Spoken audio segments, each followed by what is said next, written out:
The dungeon is a place that appears when the gates open. Inside the dungeon, there live many dangerous and diverse monsters.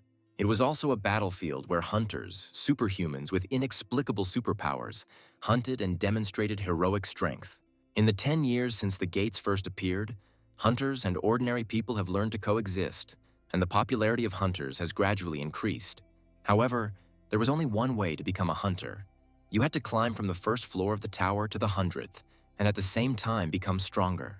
Before awakening, all hunters are summoned to the tower, become superhumans, and transform into hunters who will fight in the dungeon. All the hunters said that one must climb the tower as high as possible, because then a person will gain even more power. However, there were more than 80% of people who couldn't even pass the tower training. Depending on the different floors, which had different difficulty levels, hunters were given different ranks from E to A. Well, the main character at some point found himself in front of the 100th floor and planned to conquer it. He had some small scratches on his face from the previous battle, and his armor was a little broken, but the boy was still determined. Some time ago, our main character was looking at the screen of his phone with delight. Looking at the picture of a hunter named Hans, who was an S level, the guy said that Hans was too good looking in everything. It was also known that during all this time, Hans was able to climb more than halfway, 61 floors. Suddenly, the guy's admiring gaze became somehow thoughtful and cold. Our hero wondered if he would ever be able to receive the tower's call and end his vile life. A feeling of melancholy washed over the boy, and he suddenly remembered how he used to spend time peacefully with his family. He also remembered his friends, who were no longer around. The boy's thoughts were interrupted when someone suddenly hit him on the head from behind, causing discomfort. Turning around, our hero saw the one who hit him on the head and said with displeasure that the red-haired man was constantly looking at his phone. Pointing his finger at his forehead, the dark-haired guy said that all losers behaved like that, and then asked if our hero knew that they would soon be going underground to clean up. Suddenly, another guy approached our hero and apologized for the behavior of his friend, who was unable to choose his words. Hearing this, our hero waved his arms in different directions and said that there was nothing wrong with it. The inventory clerk's positive reaction satisfied the guy, but he didn't express it in any way. When all three guys went forward, our hero was already loaded with equipment that he was obliged to carry. After some time, they were all moving through the forest, Nick walking ahead of them all. Although it was strange for him that he was released forward, because a monster could appear and he was like cannon fodder. However, turning around, he saw the same guy who had apologized smiling sweetly at him. This made Nick breathe a sigh of relief, and he was glad that he had such a good guy on the team. But the very next moment, Nick was kicked forward by that same guy. Due to the strong push, Nick fell to the ground and dropped one of the bags that he had been holding in his hands. After the fall, he turned around worriedly and asked the guys what they were doing. Looking at his companions, Nick saw that they were using defensive mana. Suddenly, that same smiling guy took out his phone and, saying that the long-awaited dogfights had returned, began filming what was happening. Hearing some noise behind him, Nick turned around and saw that someone was approaching him. It turned out that several beast-type monster hounds had approached the guy from behind, gathering in a pack and posing a threat. While Nick stood up and looked at the three dogs, the guys behind him told the viewers to place bets and support the broadcast with their donations. Hearing about how there had been no dogfights for too long, Nick realized that it was all a trap. Dogfighting is a fight in which an ordinary person or hunter is placed together with a monster and forced to fight until one of them dies. But since these fights were illegal, Nick understood that those bastards would not leave him alive even if he won. Clenching his fist, Nick finally understood why these guys had so much bigger rewards than the others. As the dogs slowly advanced forward, the noise from their paws increased the tension in the atmosphere. Suddenly, the first dog pounced on Nick, and the boy could only step back in fear and scream. However, at the last moment, Nick managed to pull out his dagger, which he held in front of himself, and suddenly someone's blood appeared. When the dog moved away, Nick lowered his eyes and touched the scratches left by the dog's claws. Watching his own blood flow, the boy didn't understand how he could fight such monsters. The next moment, he looked up and saw one of the dogs jump high into the air. Suddenly, the guys who brought Nick here told him to cheer up for the sake of the spectators who had already placed their bets.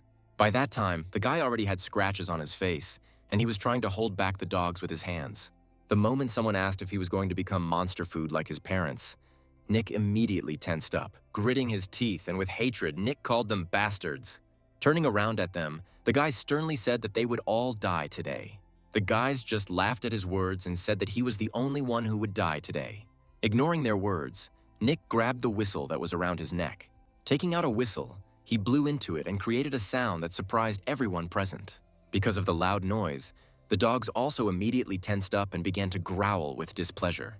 Noticing something was wrong, the watching guys told Nick to stop and were very scared. After passing through the defense mana, they decided to run up to Nick and told him to stop causing aggression. One of them reached out to the guy and demanded that he give up the whistle.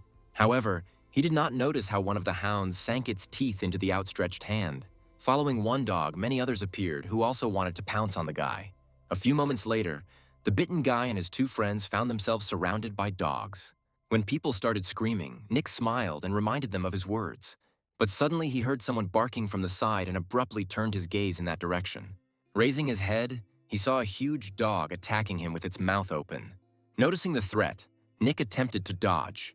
However, he was unsuccessful, so the dog sank its fangs into the boy's shoulder. After a while, an exhausted Nick tiredly opened his eyes, lying on the ground and looking forward. He saw that the dogs had torn his companions to pieces, and also that some dogs were crowding around him. Closing his eyes, Nick thought about how he tried his best to survive, but ended up becoming food for the monsters. Suddenly, Nick saw a notification that the conditions had been met and the tower was inviting him. When the guy woke up, he was lying on his back on the hard floor in the middle of an open and empty hall. Opening his eyes, he abruptly shifted his body position to a sitting position and looked very alarmed. As he replayed in his head the last events that happened before he lost consciousness, the guy wondered why he hadn't died, even though he should have. Then the guy again felt that the tower was inviting Nick. Still sitting on the floor, Nick wondered about being summoned to the tower and resurrected for coins. It turns out there were coins that allowed you to come back to life if you died inside the tower. Regardless of what kind of death it was, a person could still return to life. Then Nick thought about what they said. Each person has a different number of coins, and their number can only be found out after completing the training. When the greeting notification appeared in front of Nick, he was very surprised by it. Immediately, thanks to those notifications, he learned that he was now on the first floor of the tower, and the training was taking place on the first 5 floors. Looking at the status window, the guy thought that now he really believed that he had gotten into the tower. It turns out that for this day, Nick was finding out information provided by the government and the guild. He also prepared diligently, training his body with various physical exercises. Looking into the portal, Nick thought that now he finally had an opportunity, and before starting, he needed to concentrate. And a few moments later, Nick stepped into the portal, thinking that such a chance could not be missed. After passing through the portal, Nick found himself in the middle of the forest, where he immediately saw a goblin sitting in a clearing. When the goblin noticed the guy, he immediately rose to his feet and twisted his mouth. Seeing the notice that one goblin needed to be killed, Nick was glad that the information from the guild and the government was correct. After this, the goblin smiled menacingly and beckoned the guy to him with one finger. Nick immediately didn't like this behavior of the monster, which made him look irritated. Having pulled out his dagger, the guy said that it would be better if he dealt with the goblin right away on the spot. The next second, Nick lunged, putting his knee out and hitting the goblin, who didn't have time to react and defend himself. When our hero landed, the goblin flew back and hit his back on the ground. Running up to the goblin and grabbing him by the neck with his hand, Nick raised his other hand up and was about to kill the goblin. The next moment, without any hesitation, Nick delivered one blow to the goblin's chest. When the dagger was in the monster's chest, the system considered the condition fulfilled.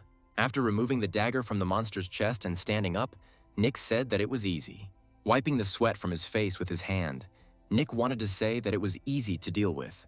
But suddenly he heard a sound. Another goblin approached the guy unnoticed and plunged his weapon into our hero's side. When Nick felt pain and saw that he was wounded, horror and fear were reflected in the boy's eyes. After receiving the blow, Nick immediately fell to the ground and tried to crawl back. Looking at the goblin, Nick thought with horror that there was another goblin here. Before his death, Nick recalled with annoyance that according to information, there was only one monster. Afterwards, he closed his eyes, and then he lost another coin. After reviving, Nick sat down and thought about how the training rules only specified one goblin. This led the guy to the idea that the government and the guild had spread false information. Nick didn't understand who was doing this and for what purpose, but now he couldn't do anything about it. Having passed through the portal again, our hero thought that now it was time to get up.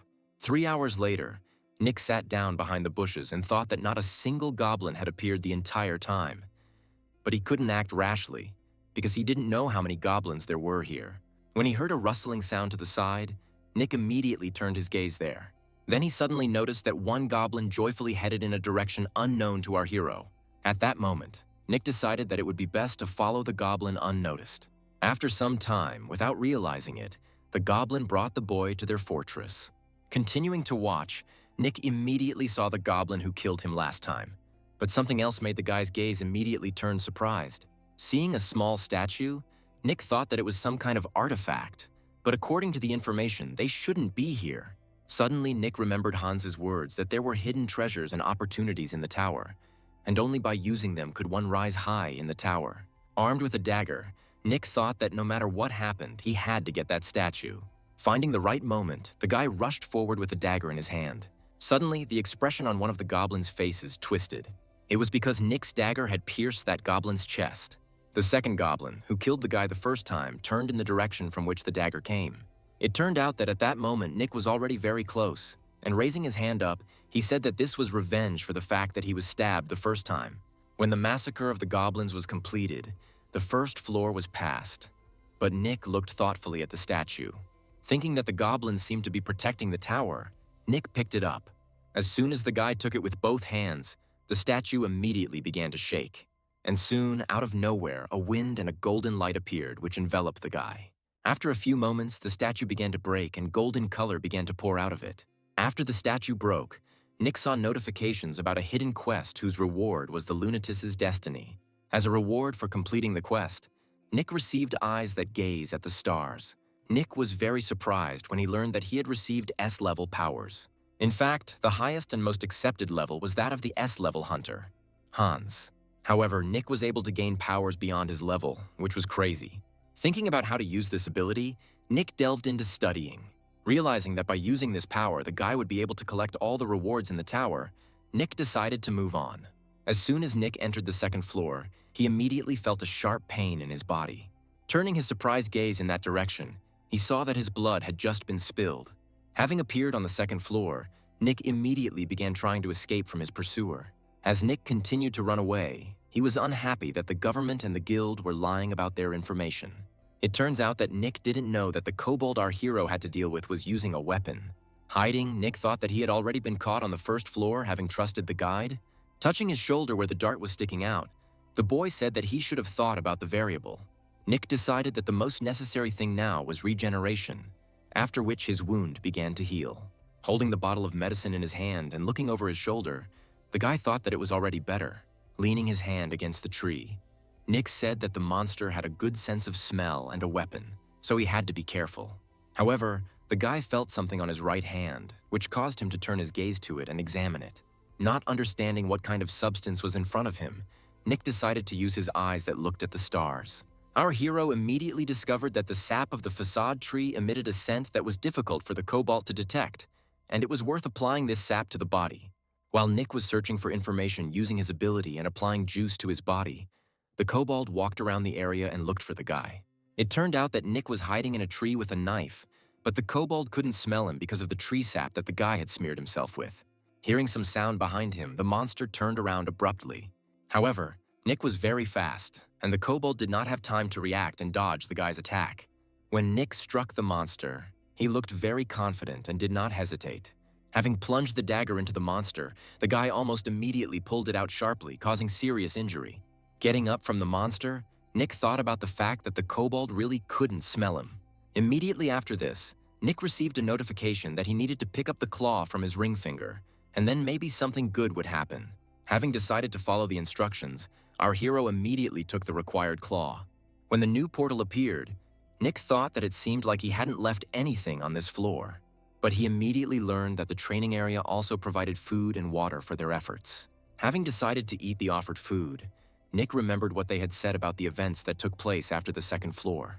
The next second, the guy's thoughts came true, because he discovered a community whose main server was Korea. Upon opening the chat, Nick immediately read someone's complaints about the fact that there was more than one goblin on the first floor. At that moment, thanks to that message, Nick realized that he wasn't the only one who had gone through this.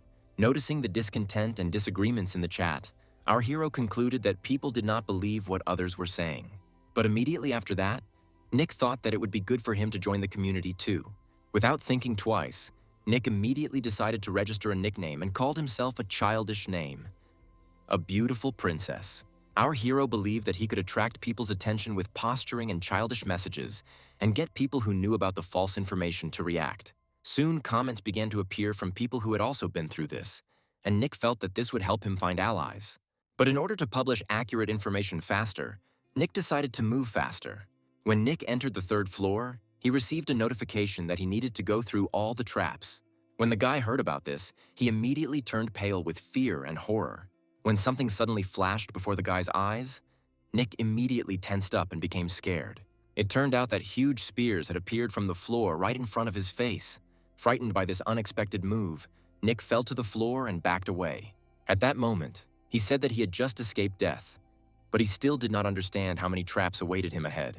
Then, sitting on the floor, he remembered that the false guide said to put your hands in front of you to spot traps.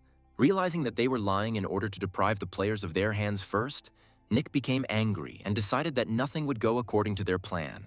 The next moment, he activated the eyes that were looking at the stars. An unknown symbol immediately appeared behind Nick, and a bluish glow appeared around him.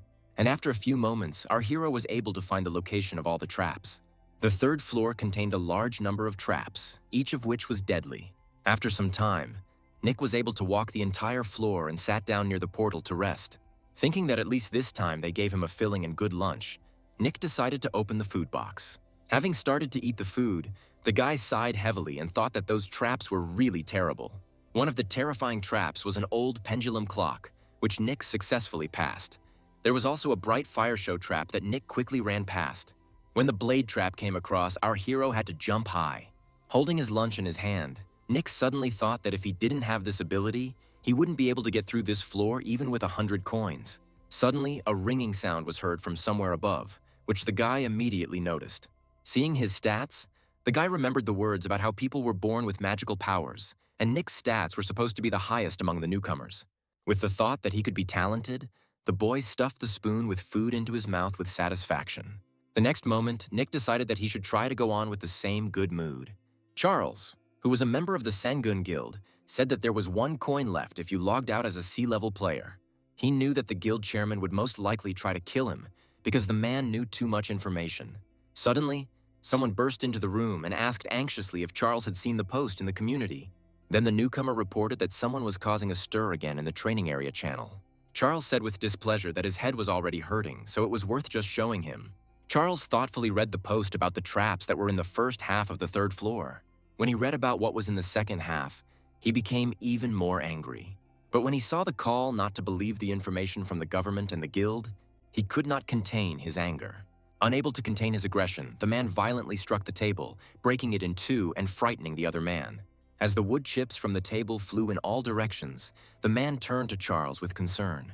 Charles furiously gave the order to find the author of the publications, after which the man ran away. In his anger, the man thought that if he didn't settle this, his head would be cut off. Not understanding how that man dared to show off, Charles decided to kill that man. Seeing the announcement notice, Nick wondered if anyone had mentioned it. Then the guy carefully read the information that he helped the followers, which is why he was given the title of Conqueror. Upon hearing that he had been awarded the title, the boy spat out his drink in surprise, unable to control his emotions. Our hero was surprised that he was given a developmental title, which raised all indicators and had a reward system. After reading people's happy comments, Nick concluded that the title was given due to the positive reactions of others. Because their opinions coincided, Nick hoped to become comrades with them, but he did not yet know what kind of people they were.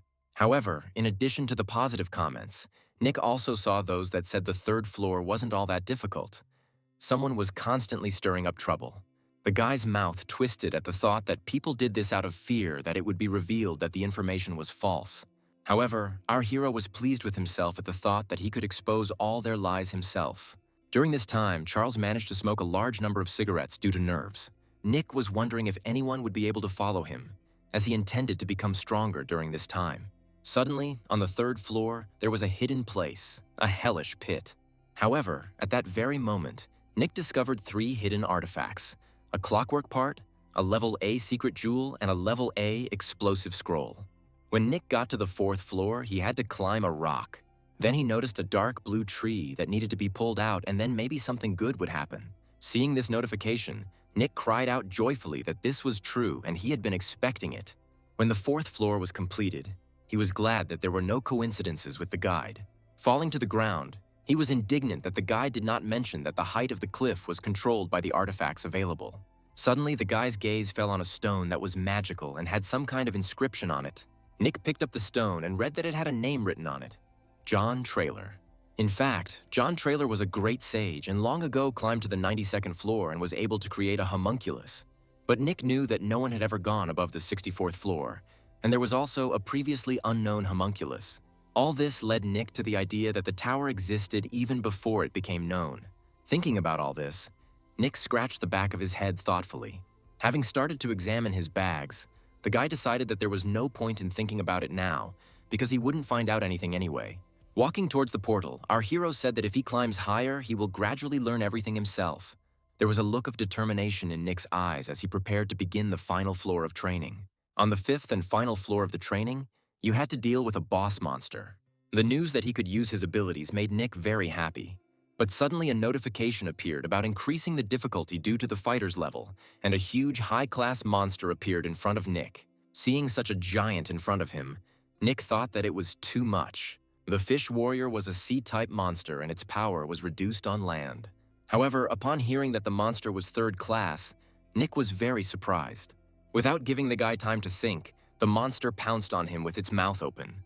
However, the monster struck with its trident, which Nick was able to dodge and survive. When the monster tried to grab the guy with its hand, Nick also managed to react and ducked. Looking up at the enemy, our hero wondered if this was really a light version, if the monster's level was so different from those Nick had encountered before. Trying to save himself, Nick began to run away, but the monster furiously pursued him. Using his vision, Nick said that he couldn't win with his bare hands, so he needed abilities. Using his vision, our hero managed to find the location of all the skill boxes. To begin with, the guy decided to pick the skill boxes that were closest to him. As Nick ran towards the two boxes, he was very hopeful that they would contain good abilities. Reaching forward, our hero gave the command to open the box. When gray smoke appeared ahead, obscuring the view, the monster was a little surprised. The smoke screen caused the monster to stop, and Nick was a little pleased that he had blocked the enemy's view. However, when the fish warrior screamed loudly and cleared the smoke, Nick immediately began to run away. He immediately decided to head to the next box. Nick ran at full speed and almost managed to reach his goal. However, it turned out that the fish warrior made a jump and almost managed to catch up with the guy. Landing and raising dust into the air, the monster was immediately able to grab Nick with one hand. At that moment, Nick was only indignant that the monster was too fast. Taking out his sword, Nick decided to try to attack the enemy and plunged it into the warrior. The dagger went very deep into the skin, and the pain was immediately reflected on the monster's face. The next moment, Nick was thrown to the side in anger.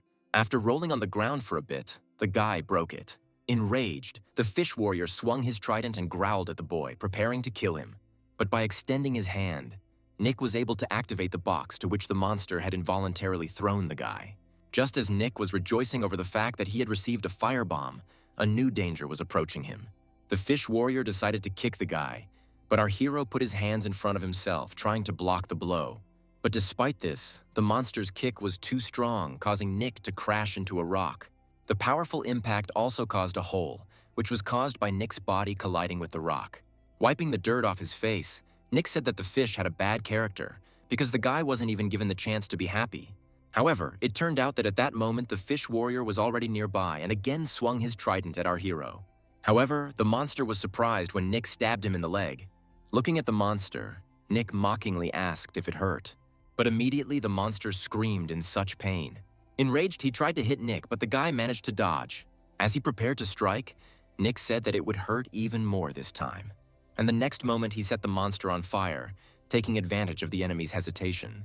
A hole appeared in the warrior fish's body from the explosion, causing him to fall to his knees and try to touch the place where it hurt. Standing next to the monster, our hero grinned at the smell of fried fish. Reaching out his hand to the monster, the boy said that fire was the best way to catch fish that had come ashore. After that, he said goodbye to the monster and set it on fire again. A few seconds later, a notification appeared that Nick had defeated the invincible enemy. After this, the guy tiredly fell to the ground and said that he had won. But immediately he raised both hands up and joyfully repeated that he had won. The reward was given out depending on the level of the killed monster, and Nick's reward had already been determined. At that moment, such a bright light appeared that Nick had to shield himself from it with his hand. And the next moment, something unknown fell right on the guy's face. Surprised, he picked up the unknown object and asked in surprise what it was. Taking a closer look, he immediately saw a frog. He was given a pet. Suddenly, the frog hit the guy in the face, causing Nick to be surprised by such a strange reward. Afterwards, the frog jumped out of the guy's hands and sat on the ground, staring at him. It turned out that the frog in front of Nick was a chaos frog, and because of this, its further development could not be known. When the notification came out that the frog was stronger than its owner, Nick was surprised by this. While the frog yawned, Nick read tips on how to best behave with a pet. Our hero was immediately surprised that the pet could even bite, and the frog was stronger than its owner. While he was thinking about everything, the frog spat something out on the ground. Her saliva landed on a small stone, which immediately dissolved in the acid. Looking at the frog, Nick admitted at that moment that it was stronger than him. Reaching for his things, Nick said that there was no law requiring one to be with a pet. Taking his things, Nick happily said goodbye to the frog, saying that she could live happily ever after. At that moment, the frog silently and thoughtfully looked at the retreating figure. At some point, she suddenly puffed out her cheeks, as if she wanted to spit at Nick. At that moment, the guy, standing with his back to the frog, wondered if she would spit at him. However, the frog immediately jumped onto the guy's shoulder with a satisfied sound. The thought that the frog was vulnerable and weakened when pushed away brought a smug smile to Nick's face. Looking at the frog and extending his hand to her, Nick said that they should respect each other and become good friends. And the next moment, the two of them entered the portal, heading to the next floor. When our heroes moved to the 6th floor, they found themselves in the middle of a crowd, and the frog was croaking contentedly. As Nick walked straight down the street, he received notifications that he was now in a safe zone and all his wounds were gradually healing. Seeing how many people were there, Nick was surprised that so many were able to complete the training. But suddenly he felt his pet begin to fidget on his shoulder, so the guy turned to look at the frog. At that moment, Nick asked why the frog had started acting like that again, and reminded him that they had agreed to be friends. Suddenly, the boy decided to ask the frog what her name was, because he couldn't just call her a frog all the time. When he heard from her that he himself had to give the name, he wondered what one could name a frog that belonged to chaos. When the boy finally came up with a name, the frog couldn't wait to hear his name. But when the frog heard that he had been given the name Darren, he was immediately upset. When Nick proudly announced that his pet was now a chaos super frog named Darren, the pet was horrified. When the frog got angry, Nick started joking that she was so happy that she even jumped. But suddenly, someone approached our heroes. The smiling man greeted him politely and asked if Nick had just completed his training. Having received a positive response, the guy introduced himself as a member of the Blue Dragon Guild and presented Nick with a white granule that healed well. Using his gaze, Nick immediately found out that the pellet had been enchanted with an oblivion spell, as well as memory editing. Then Nick's face darkened, because he realized that the people who were raising doubts in the chat were the ones who had tried this pellet and lost their memories. Understanding why the government and the guilds were introducing these pellets, Nick asked the guy if he had eaten this pellet too. Taking the pellet from the guy, Nick received a positive answer, arguing that this guy was engaged in distributing pellets. Then the guy smiled and asked again if Nick would eat this pellet for healing. Surprised, Nick asked if it was really necessary to do this in front of this guy. The guy replied that according to the rules, this had to be done in front of the person who had given out the pellet. But at that moment, a pillar of light appeared out of nowhere. Suddenly, the wounded guy shouted that they promised that there was only one goblin, but it turned out not to be so. While the guy was ranting about how the government and the guild were lying, Darren looked at the pellet in Nick's hands. Having thought of something, the frog made a contented croak. He then abruptly snatched the pellet from Nick's hands, who wanted to ask if the guy was on the 1st floor. However, he did not have time to finish his question, because he was very surprised that the granule suddenly disappeared. At that moment, the guy from the guild turned to Nick, wanting to check if he had eaten the pellet, and Nick replied that he had just eaten it, and when he asked him to state his name, Nick gave a made-up name: John. Once in the living room, Nick was glad that, thanks to his pet, he was able to cheat. Nick breathed a sigh of relief and wondered if this would allow Darren to recover more quickly. Suddenly, Nick began to think that the guys he saw in the community would soon also have to go up to the 6th floor. Then he decided to quickly write to the community about passing the 5th floor and the white granule. Having decided that he couldn't afford to lose those who trusted him, Nick took out some book. Having placed it in front of him, The guy was ready to open the guidebook and begin studying it. At that very moment, a bright light began to emit from the book, and the guy received notifications that the ban on the store had been lifted. The next moment, Nick saw before his eyes a multitude of artifacts and weapons to choose from. Suddenly, the guy's attention was drawn to the armor, which had poor properties. But the guy's gaze reacted to this object. When a guy bought an item and 2,000 points were deducted for it, Nick was outraged that the price was so high and a refund was not possible. Nick immediately recognized that this armor belonged to the man who reached the 99th floor, and if he obtained all the equipment, it would return to its original power. When Nick read the information about the 99th floor, he was very surprised by it. Taking out the newly found stone, he again read that this stone was made by a man who climbed to the 92nd floor. But the armor he had just purchased was impressive, for it belonged to a man who had risen even higher. Delighted with his useful ability, Nick set out to collect all of Felon's equipment. An hour later, Nick was very upset because he diligently searched for the rest of the equipment but did not find it. However, despite this, he was able to buy a good sword and a helmet in the form of a necklace, and also some useful potions and elixirs. But since Nick wasn't finished learning about the store, he wanted to get powers and modifications. After notifications that Geek had completed training on all system requirements, the modification process began. Suddenly, the guy's clothes tore because they no longer fit him, and a fire appeared in the area. Once the modification process was completed, Nick began to look over his improved body with delight.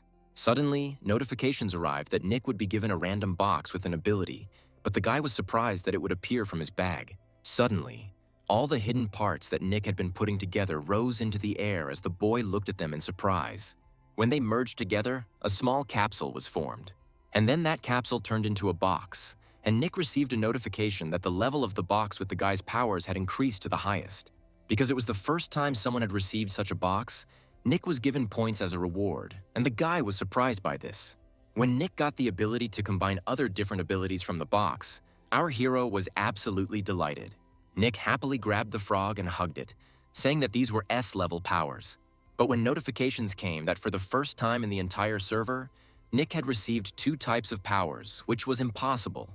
The guy went a little quiet. Suddenly, Darren's eyes lit up, and a notification came out saying that Darren had warned about the interference of chaos energy. Afterwards, a notification appeared about the emergence of a hidden path, which immediately attracted the guy's attention. But Darren looked displeased. When Nick saw the table with the gold coins he had left, he looked a little sad. However, after a dozen notifications that Nick's coins had increased, the table eventually showed that he had an infinite number of coins. Hearing that the coins were endless, the guy froze in surprise, and the frog was no longer in his hands. But after the surprise passed, the boy was overcome with joy because now this meant that he would go all the way. However, he suddenly realized that in order to get out of the tower, he had to either spend the coins or capture the tower. The next moment, he grabbed his head in alarm at the thought that he would not be able to leave the tower. Realizing that he absolutely had to reach the 100th floor, our hero fell into a kind of despair. Suddenly, he remembered that it had taken Hans a year and 8 months to climb 61 floors. But since time was passing in the tower, it meant that 10 years would pass outside before Nick could leave the tower. Meanwhile, on the 6th floor, discontent arose due to some inspections. Out of anger, one warrior grabbed the guy who was stopping everyone and angrily asked if he was joking. And watching all this was the guy who sat in his chair and was the killer with red eyes.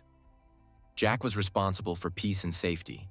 Because Jack showed everyone his knife, the warrior immediately calmed down and began to leave because he was very afraid of the consequences. Looking at his papers with information, Jack tried to figure out who that beautiful princess was. However, after thinking a little more, something suddenly caught the guy's eye. When he waved his hand slightly, 2 people immediately approached him and asked if he had called them. Looking at them with his red eyes, he demanded that the man who wrote the 4th report be brought to him. Almost immediately, they brought a guy to Jack who looked very scared when he saw Jack. As soon as he asked what was the matter, the brunette with glasses was pushed from behind, and Jack, swinging his leg, hit the guy's leg with all his strength, breaking the limb. The blow was so strong that the leg was almost torn off below the knee, and the boy's screams immediately began to echo through the street. Jack immediately grabbed the poor guy by the hair while he was crying in pain. Sitting down next to the guy and taking out his knife, Jack calmly asked if the guy knew what he had done. Slamming the guy's head into the ground, Jack said that he had neglected the order to check people without a guild, which is why the unknown person had entered the square without permission. Jack immediately added that perhaps this unknown person was the one the people from the guild were looking for. And in the end, Jack added angrily that because of this guy's oversight, they could no longer track down the unknown person. Rising to his feet and wiping his hands, Jack said that the boys should be grateful to be alive. Turning to the rest of the soldiers, Jack said that they needed to block all the portals and find the man who introduced himself as John. As soon as Jack said to carry out his order, all the soldiers instantly ran in different directions. Having had a good rest, our heroes yawned loudly after sleep. Stretching out on a chair, Nick said contentedly that after a hearty lunch the tension had disappeared, and Darren confirmed this. Poking the frog in the stomach with his finger, the boy told Darren that he really was a glutton. Suddenly, Nick heard disgruntled voices saying that the portals were now closed, but people from large guilds were being released just like that. Nick was very surprised to hear that the portals were blocked. Having climbed the tree, our hero said that all the portals were indeed closed. Arriving at the last fifth portal, Nick saw that there was a crowd of guards and people who wanted to pass around it. Nick suddenly thought that there was little security here, and perhaps it would be worth breaking through by force, but he was unaware of his abilities. Nick also realized that he had never fought with several people before. Having weighed all the possible consequences, Nick decided that all he could do was wait. But suddenly an explosion was heard somewhere in the city. Surprised, Nick turned around sharply, not understanding what the sound was or what the reason was. People indignantly asked if the soldiers really thought that because they were from a large guild, they could say such things. Jack then replied that provocative actions and refusal to cooperate were punishable. The soldiers immediately bowed politely to the manager, while Jack smugly waved his sword. At the sight of Jack, all the people immediately began to gradually disperse. Yawning with boredom, Jack wondered where the man named John was. Suddenly, one soldier said that an order had come from the 10th floor. If John, who was hiding under the nickname of a beautiful princess, had risen higher, then he must be caught. Jack immediately gave orders to all people to check those people who were not members of the guild and block the square. With a cold look, the guy said that if he fired a flare, the waiting group should have assembled in a couple of minutes. Just as Jack was about to tell everyone to follow the order, suddenly an explosion was heard again from somewhere far away. Jack turned around quickly and immediately thought that John might be there. It turns out that the smoke from the explosion was coming from the edge of the 6th floor. Jack twirled his sword with excitement and was glad to finally meet John. When the notification that Nick had met the killer appeared, the guy became a little tense. However, the next moment, Jack appeared right in front of Nick and was getting ready to hit the guy. Unable to dodge the attack, Nick had to take the blow with his face, which was covered by a helmet. The strong blow threw the guy back and raised a lot of dust into the air after the fall. But approaching the guy, Jack said that in order to find out the identity of John or the beautiful princess, it was necessary to first kill the guy. Thanks to his ability, Nick was able to find out that Jack was the manager of the 6th floor and was a good killer. Thinking that the blow had been painful, Nick asked what Jack meant when he said that it didn't matter who exactly Nick was. Jack spread his arms wide and explained that if John was a beautiful princess, then if he died, the walkthroughs would not be published. That is, it made no difference. Pointing his finger at the square, Jack said that John looked much more like a princess than the freak who had caused the noise in the square. When Jack said that the man behind the princess's nickname had carefully concealed his identity, Nick was surprised by his opponent's intelligence. Reaching out for his sword and drawing it, Nick thought about showing Jack what would happen if he treated people's lives like that. But before Nick could attack, Jack suddenly fired a flare that lit up the sky with a bright flame. At that moment, Jack said that he used a signal flare and that the guild members would come soon, and until then, they would play together. Angrily, Nick said that Jack had simply used a missile that cost more than his cheap armor. Having said that Jack was lucky to be rich, Nick rushed at his opponent. Our hero struck, but Jack was experienced enough to immediately parry it. Afterwards, Jack also wanted to hit Nick, but our hero prepared himself and held his sword under the blow. But it turned out that instead of striking with a dagger, Jack delivered a single kick, from which Nick was unable to defend himself. Despite the difference in strength, Jack was very pleased with his blow to his opponent. But to his surprise, Nick was able to stay on his feet after taking the blow and not lose his balance. The guy asked with a grin if Jack really thought he would fall for such a trick. Hearing this, Jack immediately began to look serious, although before that he had looked down on Nick. Immediately after this, they began to fight even more fiercely, constantly attacking and blocking each other's attacks. Nick jumped up, raised his hands, and raised his sword to strike. When he lowered his sword and struck, Jack managed to put up a protective shield before doing so. Seeing the notification about the creation of a protective screen of magical power, the guy was a little surprised. Jack then mockingly asked if Nick thought such a weak attack could do any damage. Having created a huge shield, Nick said that a level D shield could easily be broken by a level B ability. When the smoke from the explosion cleared, it turned out that Jack had been injured by the blast and there was smoke coming from the guy. Then Jack became angry that he was rebuffed by someone who had recently graduated and said that John, not knowing his place, was asking for it. Realizing that the atmosphere had become tense, Nick silently held his sword in front of him. Before he could notice, Jack had quickly passed behind him, looking very furious. Our hero also didn't notice how Jack swung and struck again. The attack was so strong that Nick was unable to stay on his feet and rolled backwards, leaving a mark on the ground. Having crashed into a tree, the guy immediately leaned forward in pain and grabbed his side with one hand. Looking at Jack, he wondered if the guy had a hidden power because the damage had become stronger. But the reason for this was the brooch, which gave a boost once a day for 10 minutes. Having learned about the artifact, Nick was outraged that the guild had given a powerful artifact only to the manager of the 6th floor. Realizing the danger he was in, the boy wondered if he would lose a leg or an arm if he fought Jack. But suddenly he looked at his pet and said that he trusted Darren, who for some reason jumped into the guy's clothes. At that moment, Jack pounced on our hero, saying that he would beat him like a dog. Jack was able to move behind his opponent in an instant, and Nick didn't even notice. The next moment, a rain of blows fell on Nick, causing him to involuntarily drop his sword from his hand and cover himself with his hands. Because of his superiority over his opponent, Jack was again happy and constantly grinning. But in an instant, his face lost its passion and twisted in surprise. It turned out that in the heat of battle, Nick was able to catch Jack's leg, and he grinned at himself, pleased with himself. At that moment, Jack felt himself being pulled forward, and he could not resist it because he lost his balance. However, to his surprise, his opponent hugged him tightly. Confused by this incomprehensible move, Jack asked the guy what he was doing. Then Nick looked at his enemy and said with a grin that he noticed that Jack loved firecrackers. At first, Jack didn't understand what was going on, but the next moment he felt a strong warmth as Nick began to use the firebomb skill. There was a huge explosion immediately, leaving behind smoke, and the soldiers were worried about the manager. Having received serious injuries, Jack could only discontentedly call his opponent a freak. When Jack asked the guy if he wanted to die together, Nick happily said that he didn't want to die. Nick said that only Jack would die, and this was because Darren, who was under the guy's clothes, was treating him. And then the guy with a creepy grin and voice asked if they would continue what they had started. Then another explosion occurred, no less powerful than the first explosion. The light from it was so bright that the observing soldiers had to cover their eyes with their hands. But as soon as the explosion died down, they opened their eyes. And this happened in a circle many times. This continued until Nick finally dealt with the killer and received a reward for it. When Jack was already dead, Nick saw a notification that he would be given one random killer skill. The watching soldiers standing behind suddenly wondered what the boy was doing. It turned out that after Jack's death, Nick also decided to take 2 artifacts from him. Turning to the soldiers, Nick said with a grin, pointing to one artifact, that it was now his. Afterwards, Nick calmly walked towards the portal, and no one dared to stop him. As soon as Nick reached the 7th floor, he sat down and exhaled tiredly because he almost died. Looking at the 2 artifacts he had obtained, the guy still said with a smile that it had been a useful duel.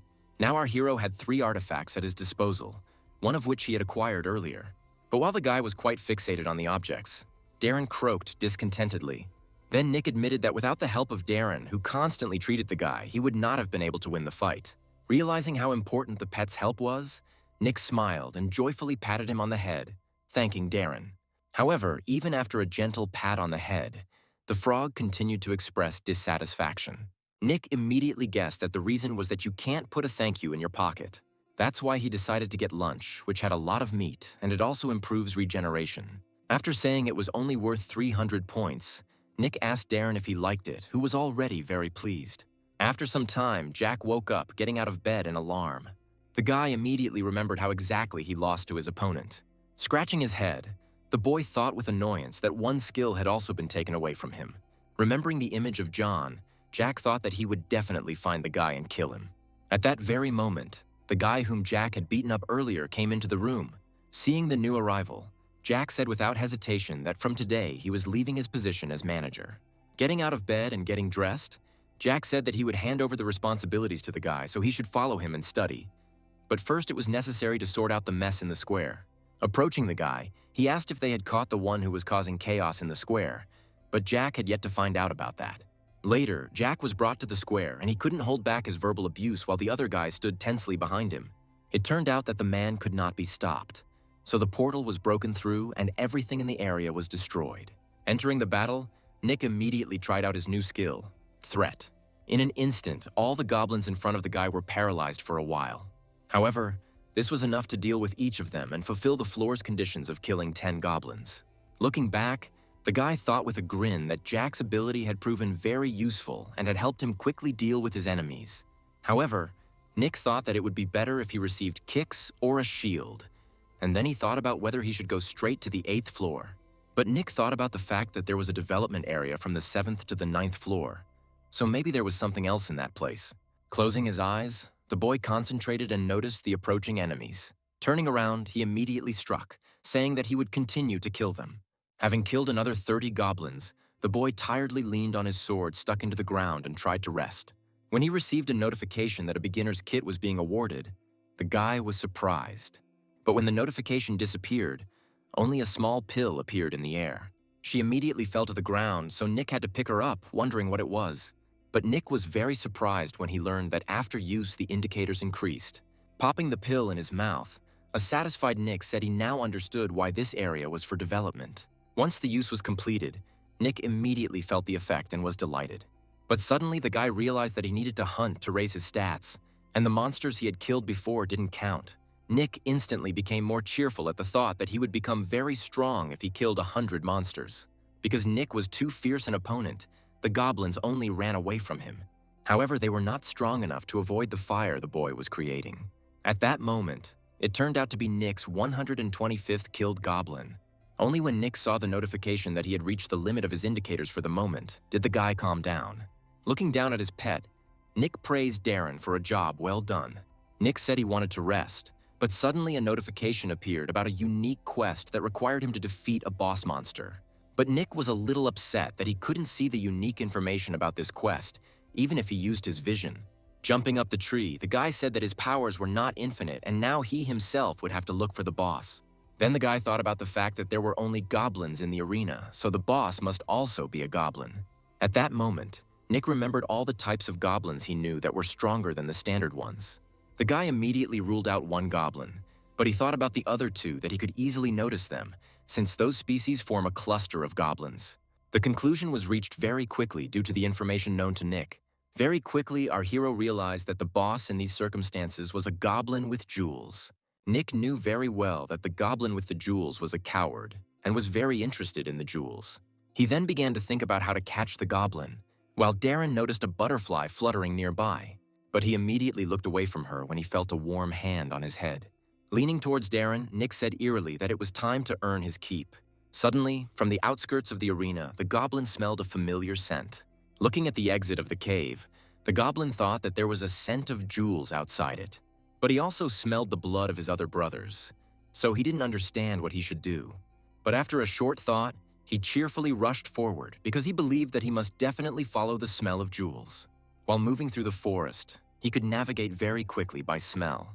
And finally, he managed to find a golden statue in the middle of the forest. Seeing the golden figurine of a frog, he was very happy with the find. Meanwhile, Nick, sitting on a tree branch, was watching Darren from above. Playing the statue, Darren turned to look at his friend. Nick smiled and told him at that moment that he didn't have much longer to stand. At the same moment, some rustling was heard from the bushes nearby. While the goblin was trying to find the unknown jewel, Nick had already noticed the enemy. As soon as the goblin's gaze fell on the statuette, he was immediately surprised. Seeing the frog, the goblin was very happy with his find. And then the goblin's body changed its shape because the interest in the jewels gave him superior strength. As Nick prepared to attack, he was simultaneously delighted to see the goblin growing stronger to level 4. As he prepared to attack, Nick said that if everything went according to plan, he would be able to catch the goblin. Meanwhile, the goblin, overcome by a passion for jewels, greedily rushed towards the figure. However, at that same moment, Nick directed a fiery blast at the goblin, which separated the goblin from the frog. As soon as Nick gave the command to cancel the golden coloring, Darren returned to his original coloring. Having returned to its original form, the frog tried to throw the object out of its mouth. And when Darren started jumping onto the tree, the goblin immediately noticed these movements. Seeing that it was no longer the golden frog that was running away, he was perplexed. As Darren was jumping towards Nick, Nick jumped out of the tree.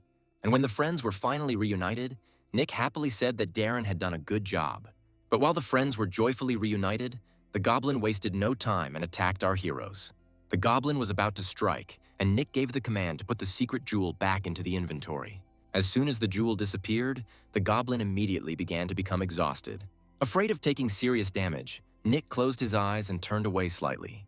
But when he received the blow, the goblin was completely exhausted, so our hero did not take any damage. While the goblin did not understand how this happened, Nick had already reacted and quickly decided to attack the goblin. Calling the goblin petty, Nick hit him on the head with the hilt of his sword, intending to knock him out. Once the quest was completed, Nick was given glasses, which made him very happy.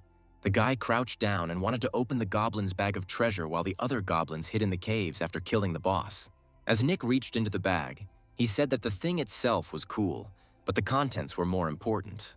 And as a result, our hero received a skill book, a power-up cube, a soul stone, and a piece of the ruins key. After reading that the die gave a boost, Nick assumed it was related to gambling, but since there was no penalty, everything should be fine. After looking at the soul stone, the guy's vision gave him nothing about this thing, just like the description of the item. But what interested Nick most was the piece of the key to the ruins, because the ruins could be opened under special conditions, or if one had the right to do so. Realizing that the key could only be obtained from the development site, Jack realized that different parts of the key were located on 3 floors. Then he lay down on the ground and said that he would find out about it when he rose higher. But for now, he needed to rest. After checking the community posts, Nick was surprised that the reaction to the white pellet was not so good. Then he thought that the pellet erased memory, but allowed many to survive. So was it worth not loving it? But suddenly, Nick noticed that the man with the nickname Bald Head left a piece of advice. After reading the man's confession that he had caused a ruckus in the main square and opened a portal, Nick considered him a madman. But then Nick also saw a message from that guy about there being a recruitment drive on the 7th floor. Realizing that no one would believe the superficial writing, our hero reached out. Getting ready to write the post, Nick asked the Bald Head to leave everything to him. On the 8th floor, our hero had to deal with 10 orcs. Looking down at them, the guy slowly began to draw his sword and greeted the monsters. Soon after, he began to attack and cut one goblin. The blow was so strong that it immediately killed the monster and split it into 2 parts. Having killed several orcs, Nick immediately concluded that he could easily deal with even 100 orcs. But when he heard a loud roar behind him, he immediately turned around. Then he saw that behind him stood a huge orc who had a terrifying appearance. For some reason, the orc didn't start attacking the guy and only touched his glove on his hand with his hand. At that moment, both Nick and Darren were surprised and did not understand what was happening. And the next moment, an orc's glove flew into our hero's face, which he took off. Frozen in place, Nick did not understand what was happening and how he should react to all of this. As the glove fell to the ground, he turned his gaze to it, and then a notification came out that the orc had challenged the guy to a duel. But almost immediately, the time for an answer expired and the fight began. But this made Nick feel very strange. As soon as the duel began, a light immediately lit up the orc's eyes, and the guy was perplexed and confused. The next moment, a mini arena was created, which protected the fighters from all other orcs. Finding himself in the middle of the arena, Nick was surprised that there was an orc championship. When the orc opposite him suddenly began to show different poses, Nick was surprised that the monster was showing off his muscles. Nick raised his sword in front of him and called the orc disgusting, and Darren agreed with him. The next moment, our hero used his acceleration skill and pounced on the defenseless enemy. Seeing that the enemy had attacked him with a sword, Oru managed to call the guy a vile coward. The next moment, Nick attacked with his sword, and the orc did not understand how the enemy could attack while posing. After the orc died, Nick immediately received 500 points as a reward for the fight. Stretching his shoulder, our hero was surprised at how easy the victory had been. Suddenly, the guy noticed an object that was visible from behind the clothes of the dead orc. He developed a strong interest in the unknown object, so he picked up the pendant with gold medals. Upon examining them, he learned that they were a medal of the Molar tribe, and that this mark proved that the owner was a warrior. Deciding that it would be better to sell such a trinket, Nick put several medals in his bag. However, the next moment he saw notifications about an offer to take part in the Orc Championship and challenge the tribal leader. At that moment, Nick was surprised that he thought it was a trinket, but it turned out that the ownership rights to the medals had passed to him. Immediately after this, a notification came that due to the appearance of a strong man, warriors from every clan were being summoned. Suddenly, a strong wind rose around Nick and blurry green figures appeared. Due to the strong wind that arose, our hero had to close his eyes, which is why he did not see what was happening in front of him. When Nick finally opened his eyes, he saw several strong orcs posing in front of him. Suddenly, a notification appeared that the warriors of each clan were excited due to the appearance of a strong man, and Nick thought it was crazy. Unsure how to react and feeling embarrassed, Nick told the orcs not to look at him like that. But turning back, he saw that there were orcs there too, and their numbers were only increasing. The next moment, they all started posing, and Nick was perplexed by the fact that the orcs were only becoming more and more numerous. Suddenly, all the orcs stood next to the guy and began to stare at him. And the next moment, each of them reached for his glove, intending to take it off. This was not the first time this had happened, so Nick knew what would happen next and tensed up. And the next moment, our hero was pelted with gloves from head to toe. Everyone was challenging Nick. A little angry, Nick said that they should all attack him at once. Suddenly, a smoke curtain appeared and the orcs tensed up, some of them even taking out their weapons. Very quickly, the view became limited. So one of the orcs extended his hand forward, wanting to at least feel something. However, he did not notice how the enemy approached him from behind and plunged his sword into his back. When that orc fell to the ground, the others were surprised and outraged. However, they all immediately became angry and attacked the guy in a crowd, intending to crush him with numbers.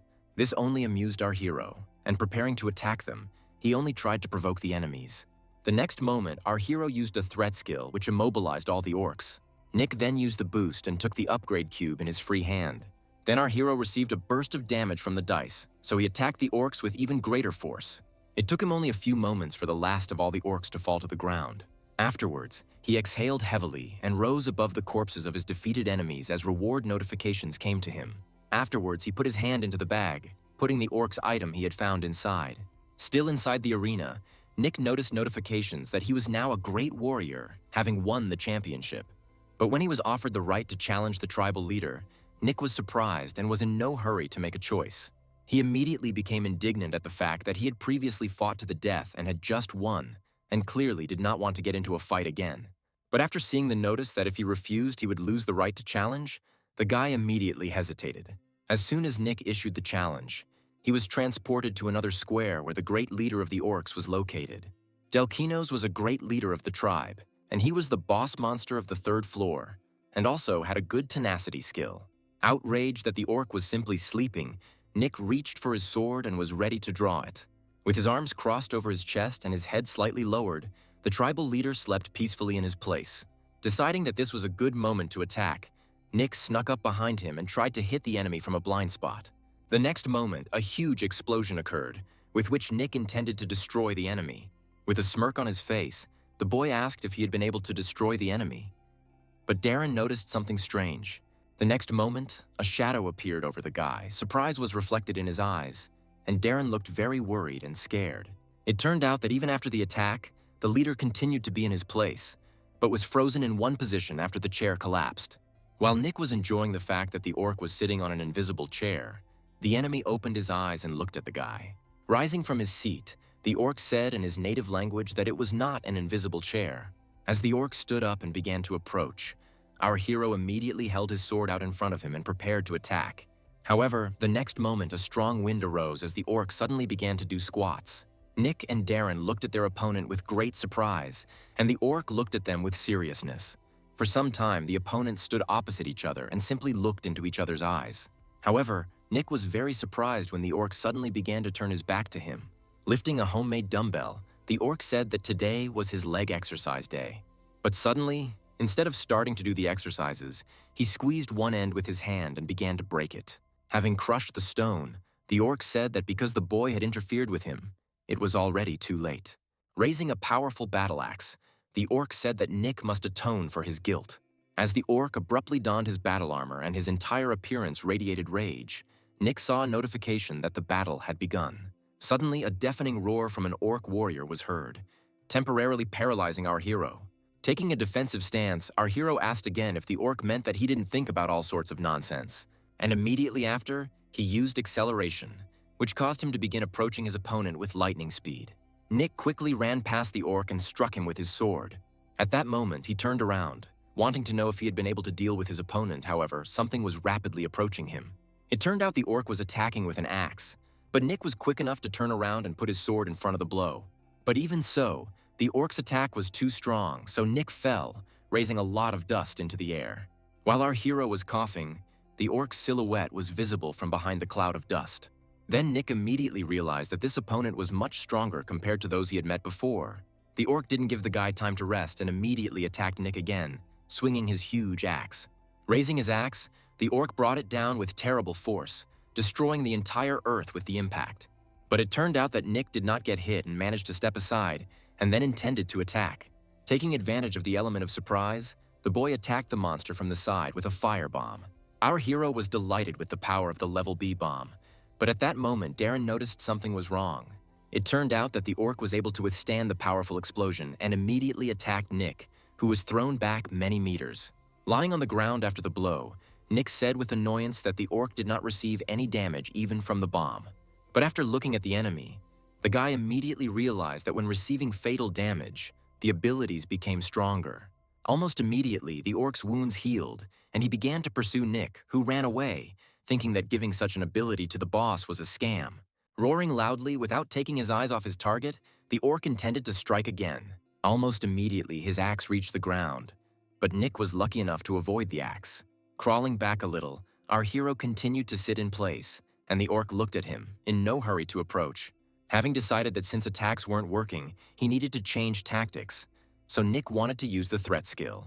But when this happened, the orc was a little surprised. Looking around, he couldn't see anything because of the smokescreen created by Nick. The orc gripped the axe tighter and began swinging it furiously, trying to clear the smoke.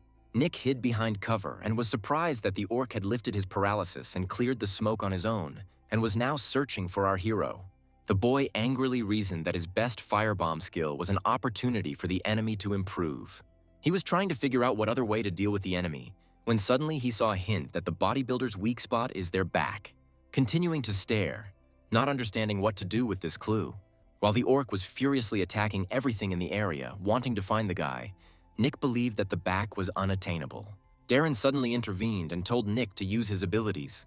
Then Nick realized that if he could merge the two abilities and get a new one, then he would be able to find a way out.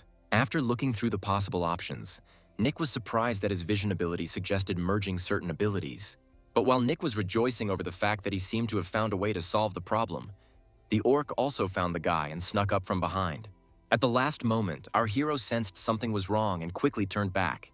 However, he did not have time to react and avoid the blow of the axe, which split the guy's body in half.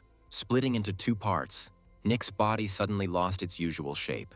It was so unusual that the orc was surprised by it too. And then Nick quickly moved to the side, gradually regaining his usual appearance.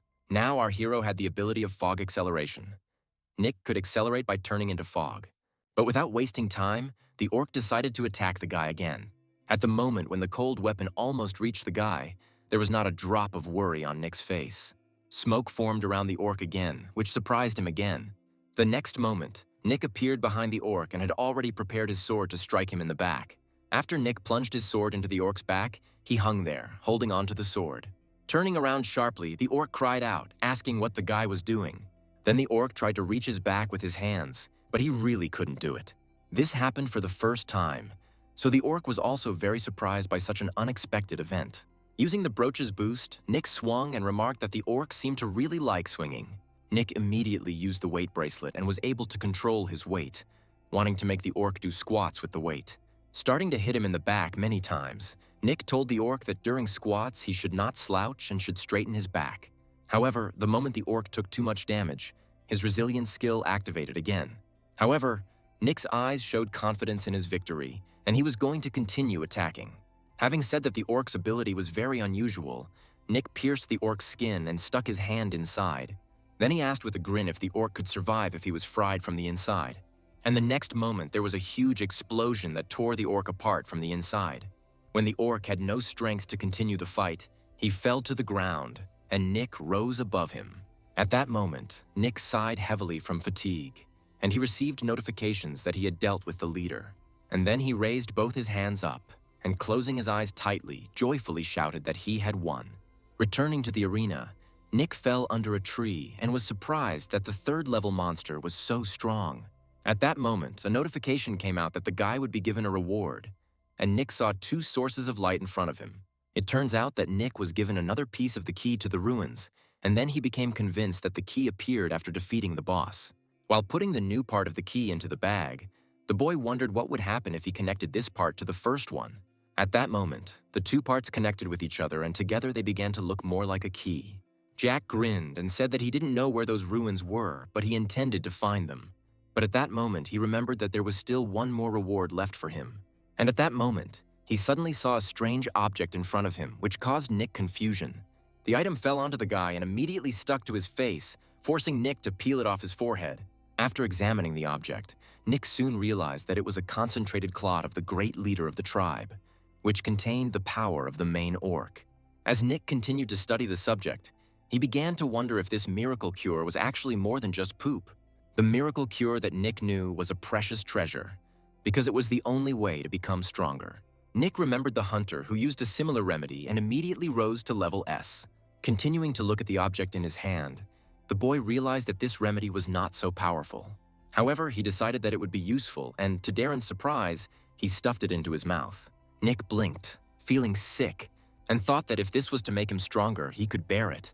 But immediately, the power of the great orc began to be absorbed, and Nick's expenditure of physical strength decreased.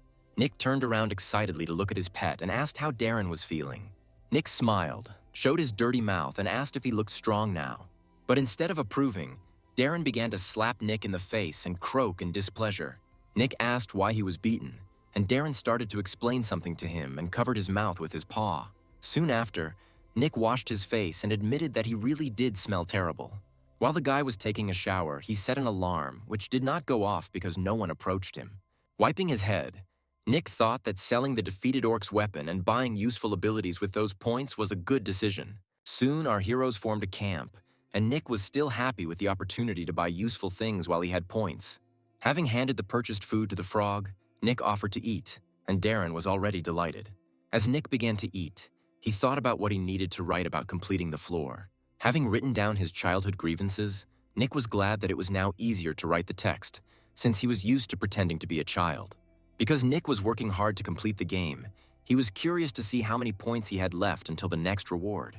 But when Nick saw the notification that he only had 89 points, he was surprised because he thought that he would rise faster. Continuing to sit in the community, Nick calmly said that if he continued to post, he would receive the next reward.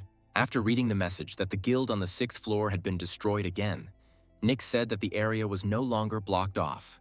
However, Nick was surprised that they decided to destroy the guild without any particular reason. But Nick was even more surprised when he suggested that one user wanted to measure his strength with Jack. After reading the discussions about Jack leaving his position and moving up the floors, Nick became tense and thoughtful. Remembering Jack, Nick realized that most likely this guy wanted to catch Nick. Realizing that they would most likely meet at a time when Jack was much stronger, Nick rose from his seat. Armed with his sword, Nick wanted to go and kill more orcs, reaching 100 kills. There were goblins on the 7th floor, and one was trying to escape. The goblin was very frightened by his rival, who was furiously pursuing him. Taking aim, Jack threw his dagger at the goblin. He was accurate and experienced enough that he easily hit the target. Reaching the goblin, the boy stepped on him with his foot, causing the blood to gush out even more. At that moment, Jack was able to make his 100th kill, and then he was going to move on. Taking back his dagger, Jack was even a little dissatisfied that the information from the beautiful princess was reliable. Clutching his head, the boy thought that his memories were vague, which meant that the information about the white granule was also true. Imagining the beautiful princess, Jack couldn't understand how she could have found out about the pellet and why she was telling everyone about it. Remembering one person, Jack wondered if he could surpass someone who had been different from birth and was able to climb to the 39th floor. But the boy's thoughts were interrupted when he saw a notice about recruiting a beginner. Then Jack realized that he could become stronger and could also rise higher. But he was a little upset when he remembered that John had taken some important artifacts from him. But despite this, Jack was determined and intended to climb up. Soon, Nick was able to achieve his goal. He killed exactly 100 orcs. Having raised all the indicators to the maximum, Nick realized that he needed to go to the next floor. but he knew that that floor would most likely be very difficult, so it was worth rechecking the artifacts. At that time, Nick already had a mystical gem, a luminescent stone, and a piece of the key to the Hyalton ruins. Having climbed to the next floor, Nick had to deal with the horned wolves. It was known that these wolves did not spit poisonous saliva like goblins, and did not use weapons like orcs. As Nick walked through the dense thicket, he thought that he should be more careful. But at that moment, he looked down and saw something approaching him. At the last moment, he managed to grab and stop the horn before it could pierce his skull. Looking closer, Nick saw that he had managed to stop the wolf's horn. Nick immediately learned that their basic strength was small, and they gathered in packs and ate victims that they pierced with their horns. But the next moment, he drew his sword and pierced the wolf. Immediately after this, the entire pack appeared, which was hostile towards the guy. Suddenly, Nick remembered how he had been set up, and it reminded him of today's situation. But as soon as the wolves began to attack, Nick immediately began to defend himself from their attacks. The new wolf tried to attack the head again, but Nick anticipated this and ducked. Having cut off the wolf's head, our hero said loudly that he was now a completely different person. And then he rushed towards all the other wolves that surrounded him. They all tried to pierce the guy, but Nick jumped up and avoided being pierced by the horns. The wolves didn't scatter right away, and this allowed Nick to stand on their horns. Saying he didn't have time for these puppies, Nick used the gravity bracelet. And the next moment, he pressed the wolves to the ground with his weight and dealt with them all at once. Nick later thought about the fact that he wrote about the passage on each floor, so the guilds should determine its location.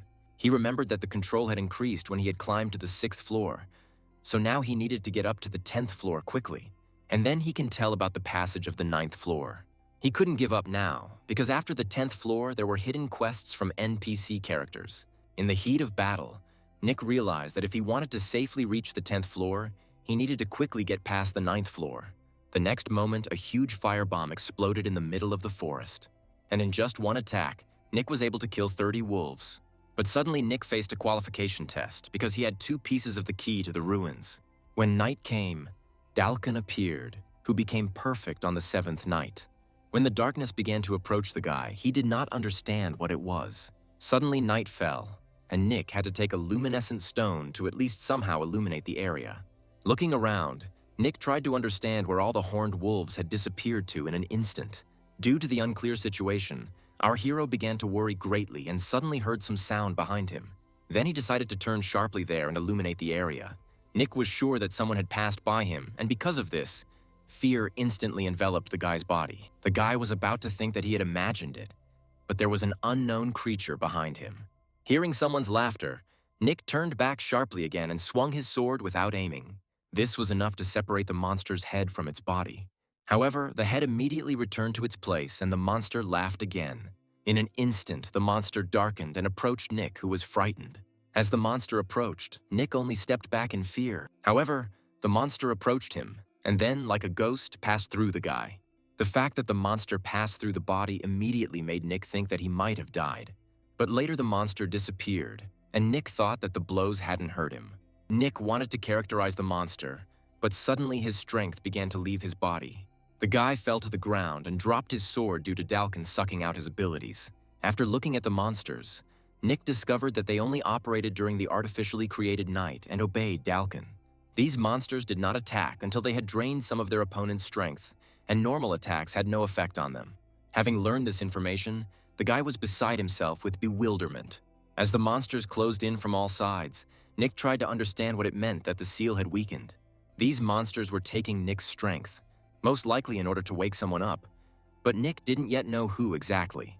Nick began to flee from the monsters, and then saw notifications that he would be given a title as a reward for completing a hidden quest. As he ran away, Nick narrowed his eyes at the thought that he definitely wanted to get that title. However, he didn't understand whether it was possible to win on this floor at all. The monsters turned out to be stronger and again passed through Nick's body, sucking out his strength. This angered Nick, so he decided to attack with a firebomb. Continuing to run through the smoke, Nick turned back, wanting to check if he had dealt with the monsters. However, at that very moment, they appeared from behind the smoke and began to laugh eerily again. Then Nick cried out that if magical abilities don't work on monsters, it's a scam. The next moment, one monster passed through the guy's leg and sucked out his abilities again. Because of this, Nick tripped and dropped the glowing ball, and Darren lost his grip on the guy. With an alarmed croak, the frog flew somewhere forward. When the frog fell to the ground, monsters immediately began to flock to it, and Nick became worried about his friend. Surrounding the defenseless frog, the monsters began to laugh. And the next moment, they all simultaneously pounced on the frog. Seeing his pet being attacked, Nick couldn't hold back his tears. Suddenly, a bright light appeared, and the monsters, frightened by it, began to run away in different directions. Seeing that Darren was able to get out of a difficult situation, Nick said that he was the best. After dealing with the frog monsters, she immediately began jumping in the other direction, ignoring Nick's question about how he managed to do it. It turned out that Darren stepped aside and spat, and his saliva was glowing. His attack immediately dealt damage to the monsters that were frightened. At that moment, Darren was very proud of himself, and 4 monsters out of the required 100 had already been killed. Suddenly, Nick assumed that the attack with a special characteristic property worked. For a moment, he thought he could attack too. But then a monster approached them. At that moment, a key appeared in Nick's hand, which he gradually collected. And then he hit the monster and was able to deal with one of them. Then Nick was glad that the sacred power was also working. However, the monsters continued to attack our heroes, so they decided to fight back together. When Darren returned to Nick, they decided to make a joint attack. After the battle, it turned out that too much of Nick's strength had been sucked out. Lying on the green grass, the boy thought that he needed a sacred weapon into which he could place sacred power. Although Nick managed to act without weapons, using only his hands. But because he only had one working hand, Nick had too many blind spots. After examining the key piece, Nick wondered if he could find something in the store that would help him upgrade the key piece into a weapon. But while Nick was resting, he didn't even notice how a horned wolf approached him. The wolf immediately attacked the guy, who was defenseless but wanted to stop the beast. To the wolf's surprise, the boy did not resist and only hugged him. Suddenly, Nick said with tears in his eyes that he missed the horned wolf very much. Starting to feel the wolf's body, Nick said that monsters must be such that they can be caught. But Nick felt the wolf's spine and squeezed it with force. When other animals saw such a massacre of the wolf, they were already afraid to approach Nick. Rejoicing that it would be much easier to deal with the wolves, Nick called them to him. However, the wolves became frightened when they saw how joyfully the boy approached them. After killing 30 wolves, night fell and Nick was able to create a homemade sacred hammer. In fact, Nick simply put the key in the bag and filled the empty space with the bag, and then simply tied it to a stick. But now he happily rushed into battle against those monsters who were a little scared at the sight of the guy. Nick ran up to one of them and immediately struck, and then it continued. Soon, he had almost 100 kills and things were moving very quickly. When it was all over, Nick said it was easy and the monster's durability was like that of the first highest level. And then the guy joyfully raised both hands up and shouted that he was able to kill everyone. Nick's second seal was also removed, but this did not bother him, because now he could even rest at night. After petting Darren, he told his pet that he had done a good job too, otherwise Nick wouldn't have known to attack with chaos. But suddenly Nick thought that if other people went up to this floor without the necessary attributes, they would definitely not cope. This thought alarmed Nick, and he immediately decided to open a community. After reading many of the messages, Nick assumed that the others must still be on the 8th floor. Realizing that someone could get to this floor before Nick left, the guy decided to share the information. Nick decided that he had already written about the important thing, about the weapon with sacred power, and he would write about the battle with the monster later. However, Nick immediately noticed a notification about someone's comment. But Nick received a friend request from Jin, who seemed to always leave good comments on Nick's playthroughs. Nick was also very happy when he saw that Nick left a comment under his post. Then Nick realized that if he published comments with reviews, his trust level would increase. But then Nick was given the title of Conqueror, which made him very happy. Now Nick could see the luck indicator, and because of this, he believed that if he accepted the friend request, something good would happen. At that moment, he said that he wanted to refuse, but he had to follow his luck. Immediately, Jin wrote something to the guy, and Nick was surprised that the answer came so quickly. Having entered the right image, Nick wrote that he felt Jin's desire to get closer. However, Nick Darren was literally sickened by this behavior. When Nick saw that Jin also knew the truth about the white granule, he was surprised. Then our hero was surprised that Jin found out the truth before him. Nick also learned from Jin that his brother was a newcomer to the Guryong Guild, but died. But before that, Jin had heard a lot from him. A lot was invested in the newcomers, because they were supposed to become the main force of the new generation. And the Guryong Guild was #1 and always boasted of its authority. But Nick didn't think it was a stroke of luck to hear so much information at once. Our hero thought there was something special about it since they shared it with him. Jin asked Nick to get something that would help him, And when the guy saw what Jean was talking about, he was surprised. At that moment, Nick had a way to get past the 13th floor. After Nick found out that Jin's brother died because of the big guilds, Jin believed that he and Nick had similar intentions. When Nick saw the statement that Jean was telling only the truth, he was surprised that the guy had money for such an expensive thing. And then Nick smiled at the thought that he could believe and use this passage. Afterwards, Nick decided to publish a walkthrough of the 13th floor to confuse the guilds and wanted to move on. On the 6th night, Nick remembered that Dalcon would appear on the 7th night, so Nick had little time to prepare. Nick had managed to improve his abilities in those days, but he wasn't sure if it would be enough. Thinking back on his past opponents, Nick began to think that more often than not, luck had simply smiled on him. Clenching his fist, Nick determined that this time he would be ready. After that, he bought several skill boxes and wanted to try combining abilities. A little later, the guy picked up the sheet, and he spread it out in front of a small table, onto which Darren immediately jumped. While the frog lay on the sheet, Nick hoped that something good would happen to him. And then, with a sparkle and hope in his eyes, the guy began to open the boxes. As soon as the first box was opened, a ray of light immediately poured out of it. And the first ability that fell out allowed the guy to pretend to be dead. Nick was immediately upset by the realization that he had received a useless ability. Then Nick told Darren to bring them luck or happiness. The second box gave Nick a killer pose, and from the third, the opportunity to curl up into a ball. After these 2 attempts, there was still no luck. Nick continued to receive useless abilities. Having fallen forward, Nick was in despair and no longer believed in the existence of luck. However, at that moment, a notification appeared about the luck that had appeared. The last 2 dropped abilities that would be useful for Nick to fuse. Saying that Nick now only trusted Darren, he began the fusion of abilities. On the 7th day, Nick counted the wolves he had killed, which was enough to complete the beginner's set. Holding his sword in front of him, Nick said that if he killed 30 wolves, an artificial night would come. Approaching the last wolf, Nick was going to kill it in order to meet the boss. Nick quickly approached the wolf and inflicted numerous cuts on it. Nick swung his sword, looked up at the sky, and thought that now everything was about to begin. The next moment, artificial night really did arrive. At the same moment, the seal of Dalcon began to be removed, but it was not completely removed. Nick watched from afar as the first 2 seals were removed. And then, from somewhere behind the mountain, someone's howl was heard. Soon after, someone was rapidly approaching our hero. Nick received a notification that he should be careful because the wolf Dalcon raised his body. But at that moment, darkness approached Nick from behind. It became so dark that he could not see anything at all when suddenly a source of light appeared. Using night vision, Nick was surprised to see 2 moons in the sky. But the next moment, Nick saw a huge beast in front of him. Not expecting Dalcon to arrive so quickly, Nick put his hand out in front of him to attack. The next moment, a firebomb exploded. However, despite the power of the attack, Dalcon did not receive any damage. As Nick prepared for battle, he was terrified to imagine how strong Dalcon would become if all the seals were removed from him. But despite this, Nick did not give up and wanted to hit the wolf with even greater force. But when he struck with his sword, the monster was able to stop him with its paw. Nick was amazed that he stopped the lightning attack with just 1 paw.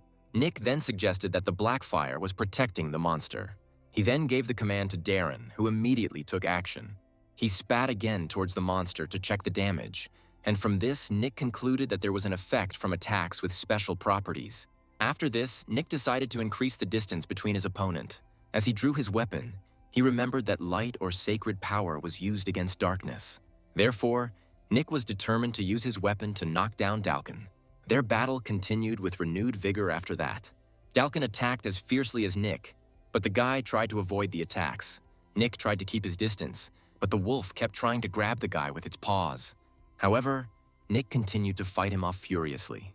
By attacking the wolf, he neutralized the halite with sacred power, and then he was going to thrust his sword into that very place.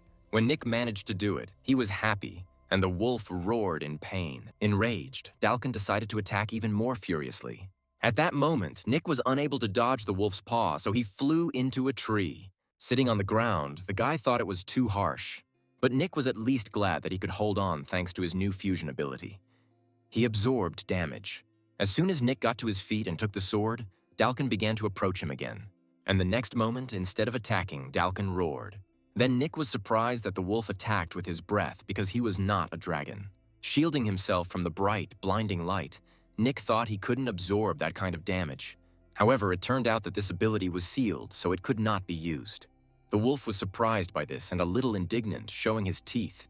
However, what was happening was only to Nick's advantage. Taking advantage of the enemy's moment of confusion, Nick rushed forward. Coming closer, he swung his weapon at the wolf. However, the monster tried to stop the attack and in doing so broke the weapon. Afterwards, he immediately pushed the guy away, who flew back. Nick was a little confused that his weapon was now broken and only his sword remained. The monster immediately continued to attack and Nick went on the defensive. Nick soon realized that he could not defeat the wolf with just one sword. At the moment when the wolf jumped towards Nick, our hero decided to find another way out. Nick looked at Darren and asked to switch to the backup plan. Immediately after this, Nick jumped into the air, avoiding a collision with the monster. The wolf, in turn, was surprised by the guy's behavior. Looking up, the monster saw that the guy was in the air at that moment. And then Nick gave Darren the command to use the water cannon. After this, Darren spat his saliva at the monster again. Once the attack had achieved its goal, the wolf was not happy about it. As he fell down, Nick also gave Darren the command to continue. And then he landed on Dalcon's back. The dissatisfied monster immediately began to growl and show his grin. And then he started running in different directions, trying to throw the guy off of him. However, Nick had no intention of letting the wolf go. Still clinging to the wolf's back, Nick used every power-up he had. As Nick lay on the wolf's back, he felt as if his skin was being burned. However, he chuckled at the thought that his fire was hot too. And after that, he tested the firebomb on the wolf again. Nick used the bomb non-stop and created explosions. Gradually, the wolf began to take damage from her. But Nick at that moment didn't understand how he had come to the point where he himself became a demolitionist. The wolf continued to run and try to throw the guy off, but he was unsuccessful. At some point, Nick admitted that he was already feeling sick from all of this. But Nick had to endure all this just so that he could eventually use the ability. Nick had been collecting the damage he had taken all this time in order to release it. After that, Nick managed to win, but he was exhausted. Looking at his opponent, Nick wondered if it was true that only 2 of his seals had been removed. Nick wanted to say that despite the wolf's strength, he still defeated him. But Darren stopped the guy. Then they started arguing, because Nick believed that the wolf should be killed. But while they were arguing among themselves, the monster rose to its paws again. Then a notification came out that Dalcon had put his existence on the line and used part of his sealed abilities. Rising to his paws, Dalcon growled at Nick. Covering his face with his hands, Nick was surprised that the monster was putting his existence on the line for victory. But soon Nick felt that it was becoming too dangerous and something terrible was coming. Darren was very surprised when he suddenly flew to the side. Then Nick said that Darren should go for now. Taking out one artifact, Nick asked the wolf if he thought Nick wouldn't do anything. And then he tore the scroll apart, releasing a powerful flame. When the big explosion happened, Darren was far away from it and took no damage. However, Nick looked bad because Darren was no longer treating him. Because of this, Darren was very worried about his friend and was very sad that he could not help now. Approaching the frog, Nick stroked its head and was touched by the fact that Darren was still worried about him. And then Nick, smiling, reassured his pet that he would never abandon him. Turning back, Nick saw that he had now dealt with Dalcon. Delighted that Nick had achieved his goal, he also received 10 points to his scores. But immediately after that, Nick fell to the ground without strength, while Darren was worried about him. When Nick woke up, he found himself in a completely different place. Then he touched his face and realized that his entire skin was covered in drool. Looking to the side, he saw a tired Darren lying next to him. Taking the frog in his arms, Nick said that he was very sweet for trying to cure the guy for so long. But at that very moment, Nick received a reward for the quest, the last piece of the key, and was delighted. As soon as the last piece appeared, the other 2 immediately started flying towards the guy. Reunited with the final piece, the key finally returned to its original form. Now Nick was glad that he had the key, which meant he only needed to find the ruins. Nick was also given a scarf and a title that will help him improve his performance. But after joining the community, Nick saw disagreements, so he realized he should write about the walkthrough.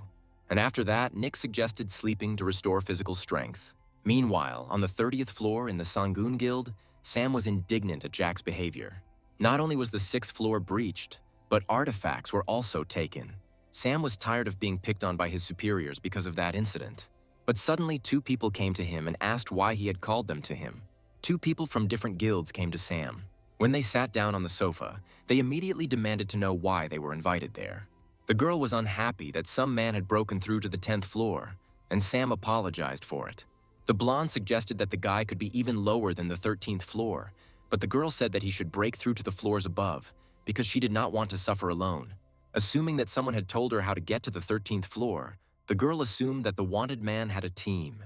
There was no information about the beautiful princess, so they could not know for sure whether there were accomplices. However, Sam said that it was very likely that the man named John was a beautiful princess. Sam asked the other guilds for help in cooperating so that Jack, who was pursuing John, could operate on the 10th floor. The most important thing for Sam was to keep the damage as minimal as possible. Looking at the girl, he asked that it was difficult to catch a beautiful princess, so it was unclear how the girl would target her accomplices. But there were also some other people with strange names, with whom they could presumably have created a team. Then the blonde man said that there were many eyewitnesses regarding one such person. Because of this, Sam decided that the best way to catch the person with the nickname Your Head is Bald. The 10th floor of the tower was a safe zone. Now Nick was in the safe zone, and looking at the community, he saw that the guys were now in the safe zone too. Reading Jean's praise, Nick didn't understand why the guy exaggerated so much. Nick was about to think that Jean was being too helpful when he suddenly saw someone approaching him. It turned out that someone had come running and accidentally knocked Nick down. Looking ahead, Nick saw a girl politely extending her hand to him. Nick immediately saw red fox ears. The girl also had a fox tail. Suddenly, Nick realized something and his whole face twisted. Meanwhile, a smiling girl asked if Nick wanted to take on a quest. Nick knew that everyone wanted to get quests, but this was not the case. But the quest given by this unusual NPC had a fatal condition. At that moment, all the other people were staring at Nick, thinking that she was targeting the newbies and this guy was out of luck. Nick thought that the bad thing now was that he was attracting too much attention and could catch the eye of the big guilds. So Nick decided to run away, but Lilka didn't want to let him go, so she prepared to run after him. And at one point, Lilka was able to catch up with the guy and asked if this was too much. Then Nick was surprised that the girl was able to catch up with him in an instant. Later, Nick stopped, unable to run any further, but Lilka was still cheerful. The girl wasn't at all tired from the chase. Nick knew that the NPCs were so strong that even guilds were wary of them. However, Nick angrily asked if it was even possible to give out such crappy quests. Of the items that needed to be delivered to the girl, one of them was a dragon scale. Nick knew that even if he got the items he needed, he would have to die at least once. That's why people said that Lilka's quest was the most dangerous, and the girl asked Nick to calm down. And afterwards, she said that she had a good feeling about him and was sure that he could handle it.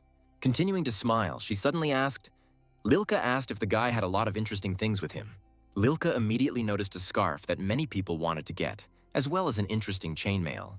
But then she pointed at Darren and asked if he would sell the frog. But then the guy said with displeasure that you can't look closely at other people's animals. Lilka said that this was a very rare case, so she wanted to take the frog at a high price. Nick wanted to refuse, but he saw what kind of weapon he was being offered. This hammer was very difficult to get. There were also many other S-level artifacts. When Nick was tempted by rare and good things, Darren was unhappy about it. And in order to bring the guy to his senses, he hit him on the cheek. Then Nick said that Darren is his family, so he refuses Lilka.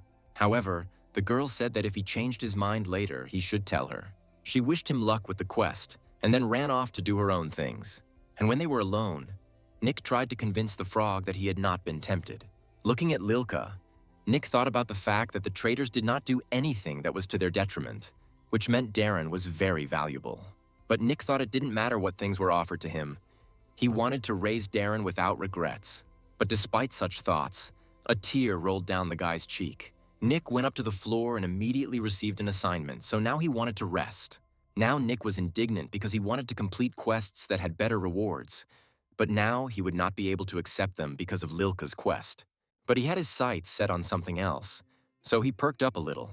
He needed an event at the Kildor's Hall Arena, which was run by another NPC. It was an event where hunters measured their strength. The event was held in a tournament format and was expected to offer good rewards. To be on the safe side, Nick decided to wear a mask. After that, he entered the main office and greeted everyone politely. But it turned out that the NPCs Nick needed were simply sleeping. Approaching him, Nick said that he would like to apply to participate. Hearing this, the man immediately opened his eyes and looked at the guy. But seeing a masked man in front of him, Kildoris became frightened. Because of this, he jumped out of his seat and immediately attacked the guy. Due to the danger, Nick's necklace-shaped helmet immediately activated. And after that, a huge explosion occurred in the arena building. The blow was too strong and Nick was thrown back into the wall. After this, Kildoris came almost right up to the guy, and seeing that Nick had not moved, he asked if the guy was dead. At that time, the man did not understand why a monster appeared in the safe zone. Then he realized that there couldn't be a monster here and that there was a man in front of him. Approaching the boy, Kildoris put his hands on his shoulders and said that he could not die like that. When Nick started saying something, Kildoris was glad that he hadn't killed the guy. However, Nick was surprised that just one blow knocked the guy out. After that, they returned to the office and Kildoris apologized. But with a grin, he asked why Nick confused people with this monster mask. Taking off his mask, Nick said that he shouldn't have waved his fist like that anyway. Kildoris immediately realized that Nick was hiding his identity, so he suggested registering him under the name Evil Eye. And because Kildoris had done wrong, he offered a good reward in the tournament. However, Nick asked what difference it made to him if he couldn't win first place. But then the man replied that Nick would survive this tournament because he had withstood Kildoris's blow. However, Nick countered that the man was simply trying to quickly forget about what happened. Angered, Nick said that perhaps he should file a complaint because Kildoris had been using his power inappropriately. Then Nick created a drama by saying that he had a headache and would not be able to participate in the tournament. After listening to the guy, Kildoris said that he understood him. And after that, the man decided to create a space that would isolate them from what was happening outside. Kildoris said that he would now share the secret, but because he had his own role and limitations, he could not give Nick something for free. The man said that he managed the arena, which meant he could only give a reward through a prize. He decided to add the right to advance to the final without qualifying. Nick heard that the final and the qualifying round were held on the same day, so it would be advantageous to go straight to the final. Nick thought that in this way he could keep his abilities a secret until the final. Kildoris also added that an odd number of people will advance to the finals, and one will advance without selection. He will give this right to Nick. Then Nick said that he would accept such a kind offer. Our hero was very pleased with the benefit he received. Afterwards, he bowed politely to Kildoris and was about to leave. However, Kildoris worriedly asked the boy not to tell anyone about what had happened. But Nick turned around in bewilderment and asked if anything had happened today. Hearing this, Kildoris smiled and said that they had found common ground, and later said goodbye. Afterwards, the man put his feet on the table and thought that this competition should be interesting thanks to this guy. Looking at Darren, Nick said that he had already submitted his application, so they could look for something worthwhile on the market. Nick thought he had eyes and luck, so he could find something to improve his abilities. After visiting the market, our heroes took home a bunch of different food. They only bought food, but Darren was very happy about it. But despite this, Nick managed to get hold of one dagger. The dagger was not special, but it was durable, and if you drank the owner's blood, the owner would receive a curse. The abilities of this dagger were unclear to Nick. Suddenly, Nick heard some noise in the street and saw that there was a crowd of people. He decided to go and check what had happened, while screams were coming from there that someone was trying to steal the artifacts. After observing the strange scene, Nick decided that one of those people was a pickpocket. But suddenly a commanding voice was heard, ordering everyone to disperse. Dyson was the manager of the 10th floor, a member of the Dyson Guild, and loved the attention. Nick felt a little tense when he unexpectedly met the manager. Approaching the guy from the Phoenix Guild, Dyson said that he would deal with the guy who was on the ground. After that guy started to leave and the pickpocket was tense, holding out his axe to him, Dyson ordered the man to raise his weapon. He said that if the man wins, Dyson will turn a blind eye to what happened, but if he loses, he will lose his arm. The man immediately began to apologize and said that he would not do it again. Then all the people told the manager to kill the pickpocket because he was making excuses and it looked disgusting. Due to the crowd's attention, Dyson's numbers suddenly began to increase. Before this, Nick hadn't understood what all the fuss was about, but now it became clear that this was how abilities were activated. While the crowd was indignant, Dyson asked the man what he would do since everyone wanted him dead. The pickpocket only swore at the situation that had arisen. Grabbing his humble knife, he lunged at Dyson, intent on fighting. He attacked furiously, but the manager easily avoided the attacks. This went on for a while, and Dyson just grinned. Afterwards, he decided to go around the enemy from behind and attack, calling him slow. The crowd's shouts only gave Dyson strength at that moment, and the next moment he made several swings with his weapon, cutting the enemy. When the fight was over, everyone was delighted with the manager. Nick thought that the enemy was too weak, so he couldn't fully analyze Dyson, but he already had at least something. Dyson's showiness caused him to make many ineffective moves, and to stop his power growth, he needed to fight in a place where there were no people. Then Nick decided that dealing with the manager would be easier than he thought. Afterwards, they continued on their way, heading to the hotel and wanting to rest. He thought there was nothing to see here, but suddenly he passed by a merchant. At that moment, Nick felt that his luck was telling him something. Then he took a closer look at the merchant who was sitting on the interesting object. Looking at that object, Nick didn't understand why the wind was coming from there. Suddenly, the merchant noticed the guy. Having stood up, he immediately began to praise his stall, which had the best medicines. While the merchant was telling something, the golden light continued to emanate from the same object. Suddenly, he started talking about why he didn't become a hunter and started trading. But Nick wasn't interested. After examining the potions that had the lowest levels, Nick doubted their quality. Then he suddenly pointed his finger at the glowing box and asked if there were also potions there. The man said that was true, but they were all defective. After showing all the potions, the merchant said that this was not something that could be sold for money. Looking at the counter, where there was also nothing worth selling, Nick said that he would buy what was in the box. The merchant said he could sell it, but if there was a problem later, he wouldn't be able to give me any refund. But Nick said that this wouldn't happen anyway, because it wouldn't be him who would be drinking, but Darren. The merchant gave an approximate price and asked where to put these potions, but Nick replied that he had a place to put them separately. "Give me the potions." The merchant said that although they were defective, they still had some effect, but suddenly he fell silent and stared at the guy in surprise. Not understanding what was happening, Nick also looked at the merchant. But then the man turned away abruptly and said that the weather was nice today. As Nick started to leave, he bowed and wished the boy a good journey. But as soon as Nick started to leave, a strange expression appeared on the merchant's face. Walking through the evening city, Nick thought that after his realization, his 5 senses definitely became better. Leaning down slightly, Nick asked Darren if he thought they were being followed. And in response to this, the frog croaked affirmatively. As he watched our heroes, the man thought that the guy must have been holding a bag of jewels. Peeking around the corner, the man thought he just needed to find out where Nick was staying. But continuing to follow the guy, the man suddenly lost sight of him. Looking around, the merchant did not understand where the guy could have gone. According to the merchant, the Dason Guild promised to hire him if he told where the man with the bag of jewels was staying. Then Nick was surprised to learn this information. Then Nick realized that he was publishing floor walkthroughs so the guilds would know that the beautiful princess could have many artifacts. Nick was angry with himself for his carelessness and didn't want to use the bag in front of people anymore. Meanwhile, the man decided to report his discovery before anyone else got there. Nick initially thought about killing the merchant, but then he heard that he wanted to give his potions to the guild. Because of this, Nick decided to deal with the man in a different way. Nick decided to take an indirect approach. Soon, the merchant reported to the manager about Nick and that he saw a bag of jewelry on him. But Dyson asked if the man had checked where the man was staying. But then the merchant said with annoyance that the guy had disappeared, so it was not possible to check. From what he heard, Dyson assumed that John or the beautiful princess had noticed the surveillance and therefore hid. After thinking about it, Dyson said he would contact the man later and let him go. However, the man was in no hurry to leave. He offered his potions to the guild. Then the manager said with a smile that if that man was the one they were looking for, then they would take the merchant in. But another man asked if the manager believed it was true. Taking one potion, Dyson said that as expected, the wanted man was on the 10th floor. Dyson said that the man was well informed about the tower and would stay here for some time to pass the tower. However, the manager suddenly became gloomy and said to catch the one who came. Enraged, he threw the bottle at the wall and ordered that the man be found immediately.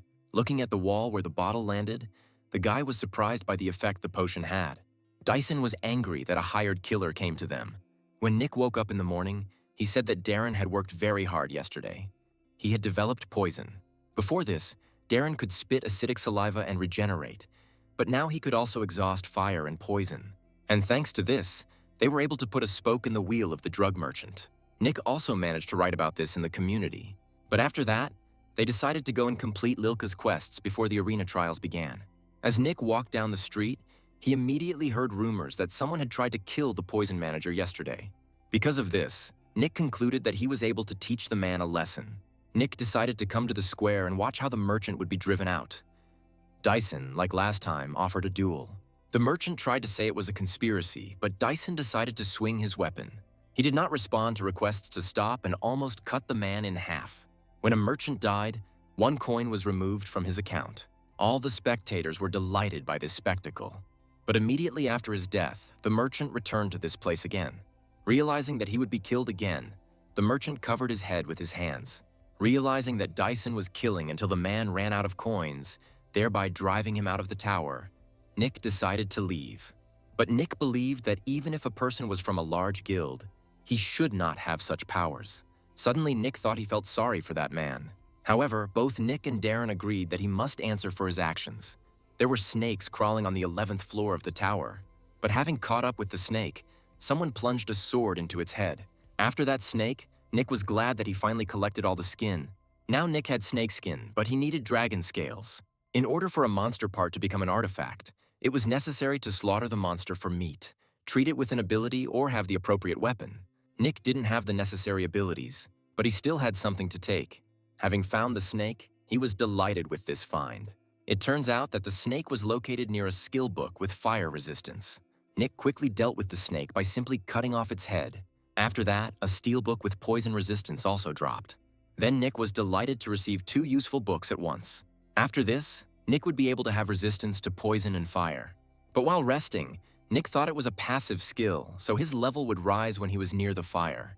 As Nick entered the community, he thought that the guys were still supposed to be going through the 9th floor. After reading a funny argument between some people, Nick decided to choose the one who, in his opinion, would rise to the next floor before the rest. Soon, Nick passed the 12th floor, where he had to kill mud golems and exploding lizards. Looking at the tired Darren, Nick said that he was almost finished. As Nick entered the portal that had formed, he thought that they needed to finish this as soon as possible. And then Nick found himself on the 13th floor where the volcano was located. But immediately, the guy saw a notification that he needed to survive for 8 hours. Nick immediately decided that this was too difficult.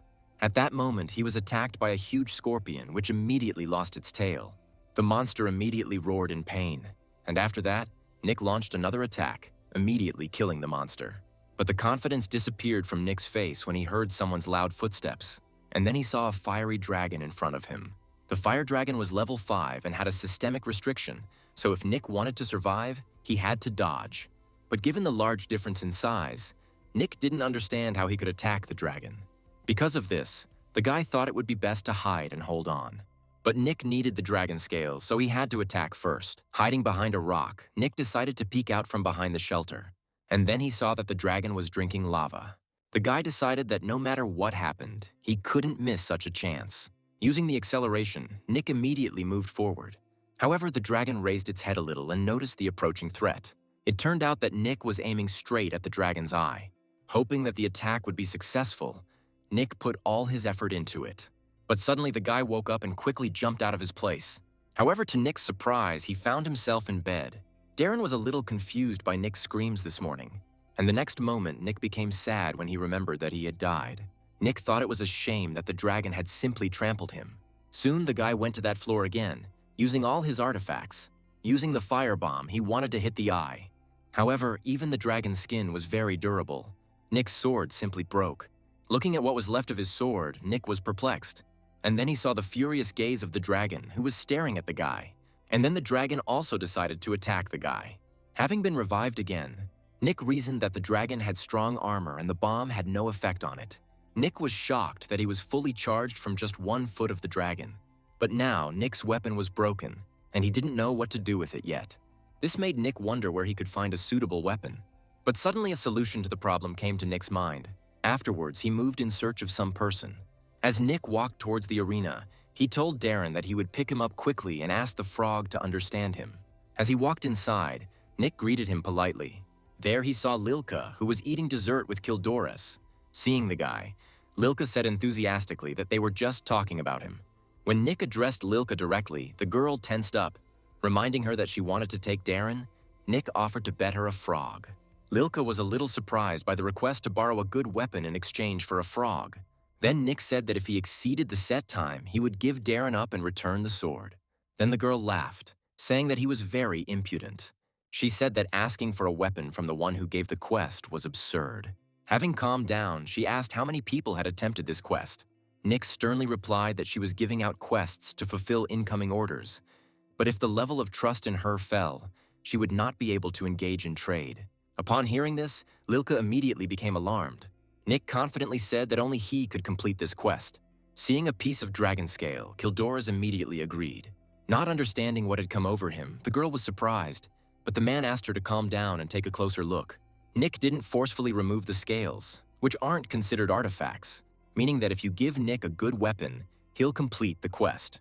Then Nick asked what Lilka would decide. After thinking for a bit, the girl agreed and decided to give him a good sword. Lilka was ready to borrow this sword, but the guy shouldn't have deceived her. Nick's mouth started watering at the sight of the sword. Having decided that Nick agreed to everything, she took Darren's hand herself. However, Nick didn't even realize when the girl managed to take the frog. Lilka said that Nick was given a week, and if he brought the scales during that time, he would receive the sword. However, if he loses, the frog will go to the girl. But this is where our heroes agreed.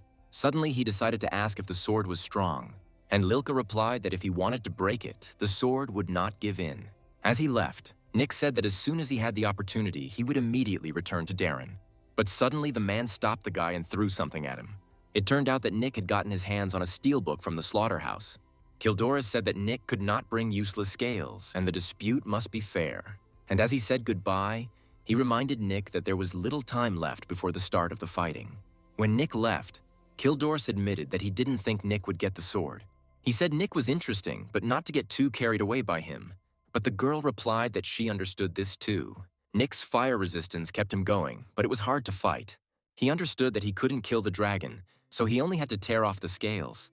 There was a scale on the dragon's neck that had to be torn off while it was drinking lava. Standing to his feet, Nick said that the time had come. At that moment, the dragon was already drinking lava and did not notice the guy. Nick took out his sword and prepared to fight. And then he quickly moved forward, preparing his sword. Nick approached a pile of stones on the ground. And then, at high speed, he pushed off from her. Once he was in the air, the guy used the power-ups he had. And then he attacked the dragon while he was unaware. Having hit the dragon, Nick decided to look back. Then he saw that the dragon tried to attack with its tail. But it turned out that Nick's sword was stuck in the dragon's neck. The force of the impact made Nick feel like he had been hit by a bus. If he hadn't changed direction with the explosion, he would have died. But as Nick had originally planned, he was able to plunge the sword into the scale. The first step was to thrust the sword. Next, apply force in the opposite direction so that the scale comes off. This time, Nick was serious about taking the scale. Seeing the guy, the dragon roared with displeasure. However, this time, Nick was not scared. Jumping up, he managed to climb onto the tail and ran along the dragon's back. And then he wanted to jump to gain height. By jumping, Nick was able to gain enough height, and immediately after, he used the gravity bracelet and used the bomb. After attacking the dragon, Nick fell off it. Having fallen to the ground, the guy rolled on it several times, and then he stood up, wanting to immediately find out what happened to the scales. But the dragon was angry, and the sword is still in the dragon's neck. Because of this, Nick immediately concluded that he was finished. Soon, explosions began to occur among the volcanoes. The dragon continued to pursue the fleeing boy.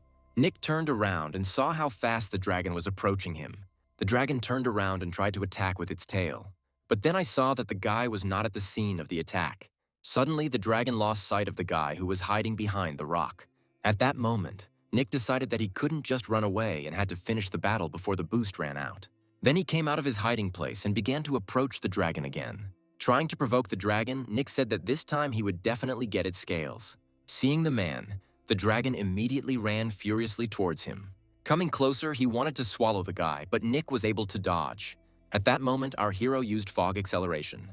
Nick vanished into thin air, and the dragon clenched its teeth, failing to catch its target. As the dragon looked around, the fog thickened around his neck. In this way, Nick was able to get closer to the sword and grab it. Soon, he also regained his normal physical form. And then I decided to use some tidal.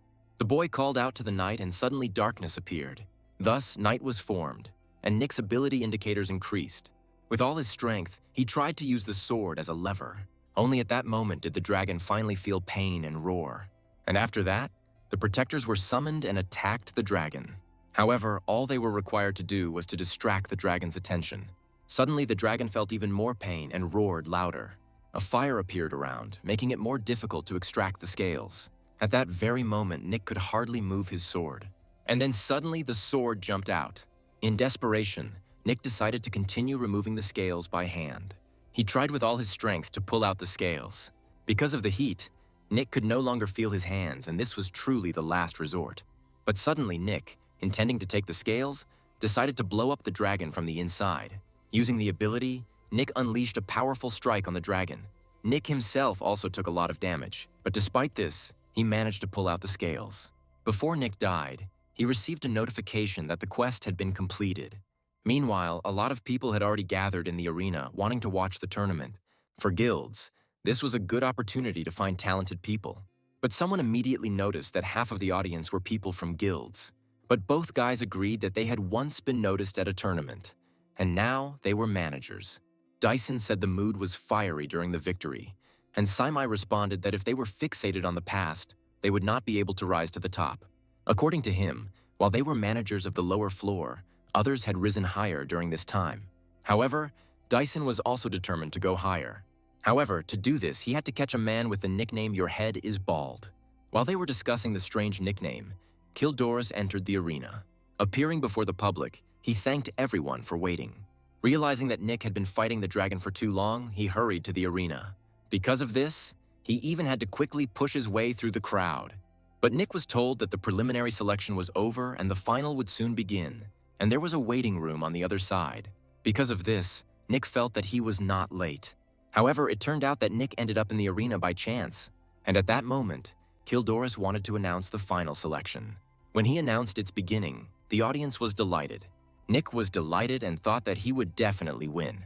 But before we started, we had to introduce the selection participants.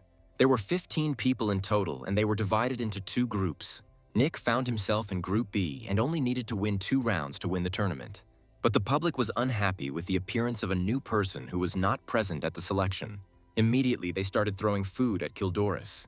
He didn't like it, so he used the silence skill. At that moment, the entire arena fell silent. It turned out that there was a kind of seal on people's mouths, and they couldn't remove it and talk on their own. He sternly replied that the matter had been decided after careful consideration, so no objections were accepted. All the people, including Nick, were a little terrified at that moment. But at that very moment, the man clapped his hands and canceled the ability. Then everyone regained the ability to speak. Kildoris said it would be unfair for the boy to pass the selection without punishment. While the crowd was in awe, Nick thought it was a knife in the back. But suddenly Nick heard a message addressed to him that Kildoris would not apply a major punishment. He then confessed to the public that he would seal one of the participants' abilities.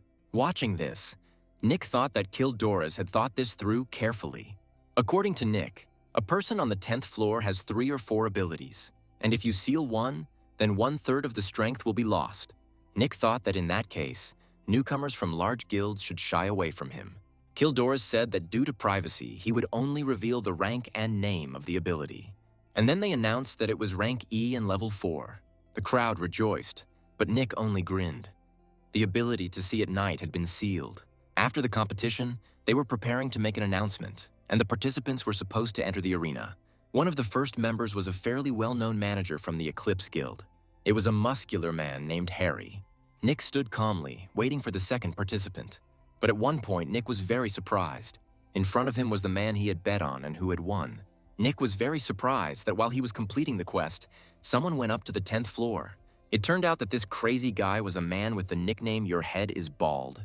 Nick decided it was good that this guy did not disclose his real nickname, so they could think that he was just a fan of the beautiful princess. However, it turned out that people immediately recognized the man who single-handedly attacked the Sangoon Guild. As a result, Nick decided that this guy can do whatever he wants. But opening his eyes, he calmly looked ahead. It turned out that the guy was looking at Nick. Suddenly his brows furrowed and Nick felt something was wrong. However, this weirdo simply praised Nick's mask. But then he added that Nick was strong, and this made our hero tense. Even though the guy had a strange suit, he showed good results. When the rivals met, Harry said the guy made a loud entrance. When the conversation turned to the princess, the guy asked if Harry liked her too. And then the man replied that he would like to meet her. The angry guy said that the princess had many admirers.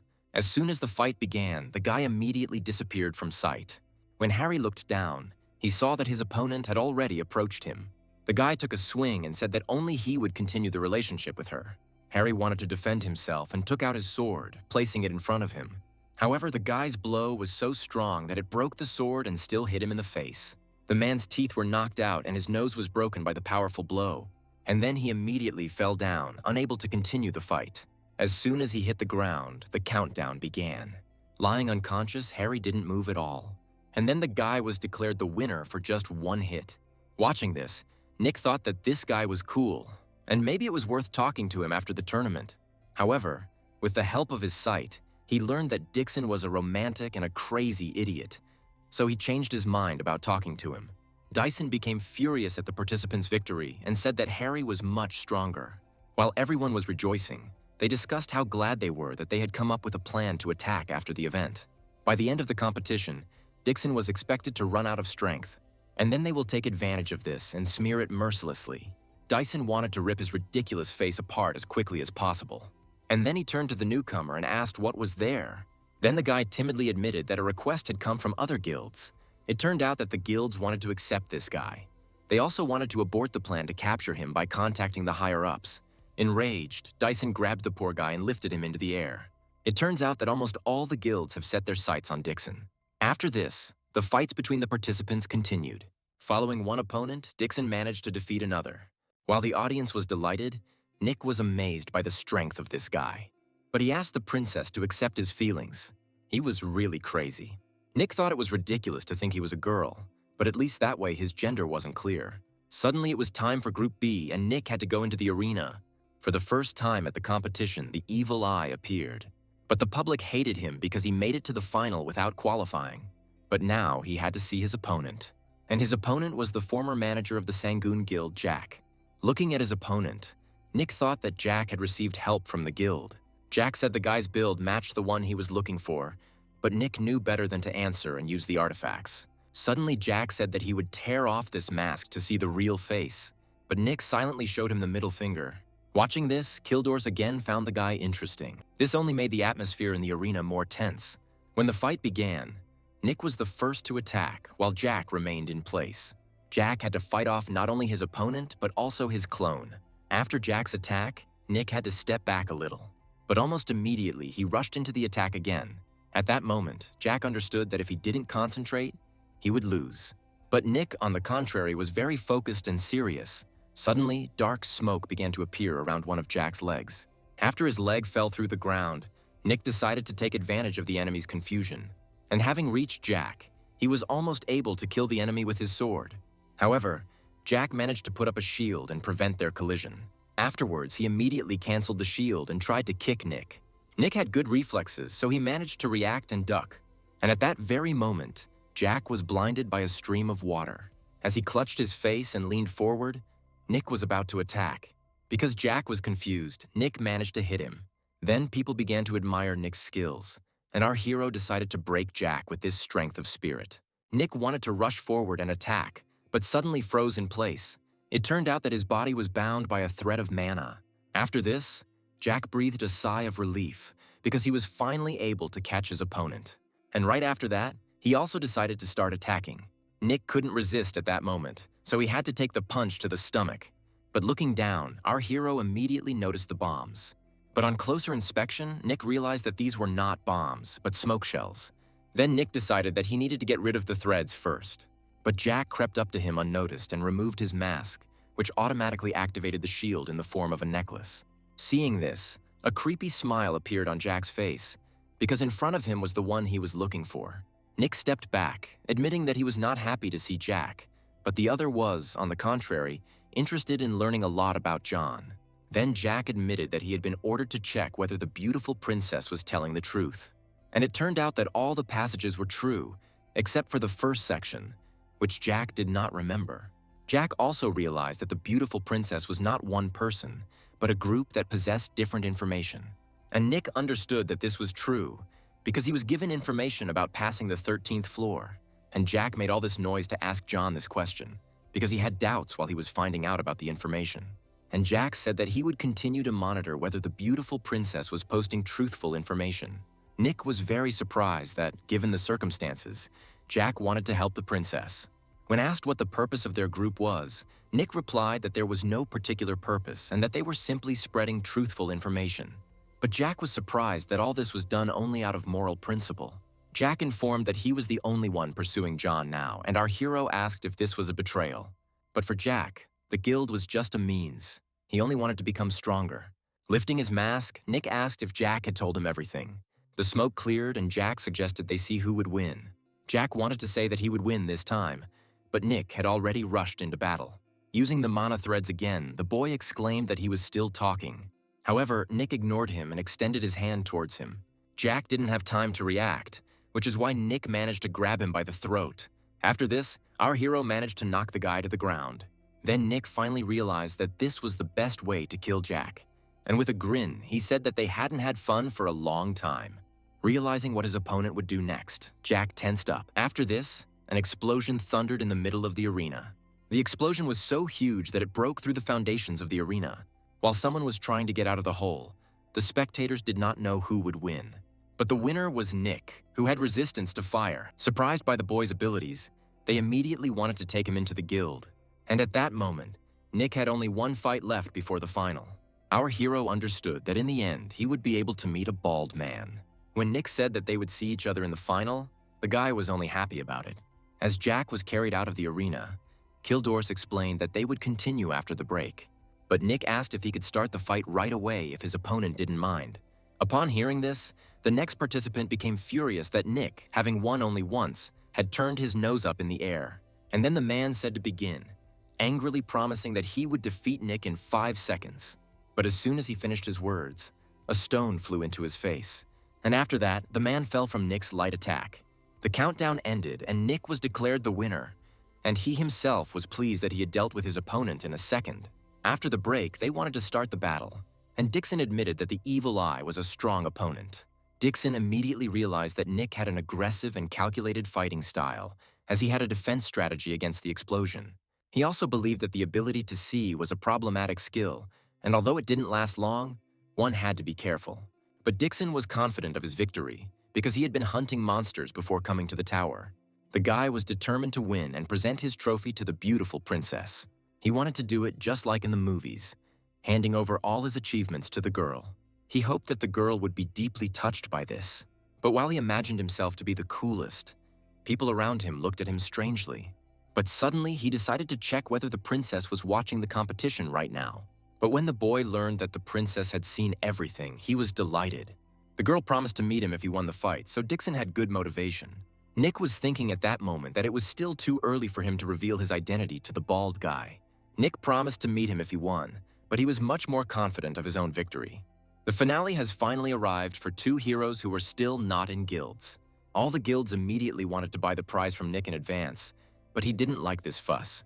Third place was awarded 1,000 points and the opportunity to use the arena's gym. The prize for second place was level B and 3,000 points. The public was delighted with this prize and could not imagine what would be given out for first place. And finally, Kildors was ready to present the prize for the victory. There were 4 prizes, a trophy, 5,000 points, and a skill book. And the 4th prize was the opportunity to summon Kildors. However, viewers were confused by the fact that the call only worked once. But despite this, they still understood that it was of great value, so they wanted to get the prize. They decided to put aside talk of prizes and begin the battle. Dixon admitted that he had fought with his bare hands, but now he wanted to use all his strength. In response, Nick simply suggested having some fun. The fight began, and Dixon was the first to attack. Because of this, Nick immediately recognized that the opponent was very fast. But then he abruptly looked down, and then he was able to dodge the next blow from Dixon's hand. Then Nick grabbed the sword with both hands and was about to attack. While Dixon was swinging his other hand, Nick wanted to hit the guy in the torso with the sword. However, Dixon was able to block Nick's blow with his hand, and a flash appeared in the middle of them. Dixon asked if Nick knew the princess, to which the guy replied that he knew her even better. This answer immediately threw the guy off balance. Enraged, he swung his arm and said that they had already made promises to each other, and Nick had lied to him. At that moment, it turned out that Nick was open to his opponent's blow. And the next moment, with his blow, Dixon created a large shockwave and air currents that did not allow one to see the guy. But when everything around became quiet, he could not see the enemy in front of him. But it turned out that Nick had snuck up from behind. This caught Dixon by surprise, but Nick simply held his hand out in front of his face. And then a fire appeared before Dixon's eyes. Nick's firebomb was powerful and should have killed Dixon. After this, the entire arena was engulfed in smoke. But Nick wanted to deal with him cleanly when he got the chance. But suddenly Nick was surprised. It turned out that Dixon had good self-defense. He said that it would not be possible to burn out his desire for the princess. Dixon said it was an amazing skill. It turns out that when the guy received a mortal wound, his abilities were enhanced. Then Nick was driven into a corner by this surprise. The battle continued, and Dixon's numbers only increased. Dixon asked with delight how Nick had found the attacks to taste. Nick knew that the enemy had several passive skills. Fighting back, Nick thought his opponent was being too aggressive. After all, he barely even received any damage. Then Nick used the threat skill. Dixon asked if they wanted to show him something. And then Nick used the gravity bracelet. He made a challenge, offering to stop his blow. And Dixon braced himself for impact. The next moment, they clashed in combat. The strong recoil threw Nick back. He was surprised that his attack with maximum severity was stopped. But Dixon had the self-defense and fortitude to do it. And then Nick realized that he could not have inflicted a mortal wound. He decided to use the Frost Flame Sword. And Nick was truly delighted by this. Using his artifacts, he rushed into battle. But Dixon was not afraid of his opponent. Spectators were also delighted by their clash. Dixon continued to punch, and Nick used his water skill. And so their fight continued, in which they did not give in to each other. But at some point, Dixon hesitated. And right after that, his leg fell into Nick's trap. But Dixon already knew what the enemy was always aiming at. Suddenly, the ground broke under Dixon's feet. And then he cried out that such a trick would not work against overwhelming force.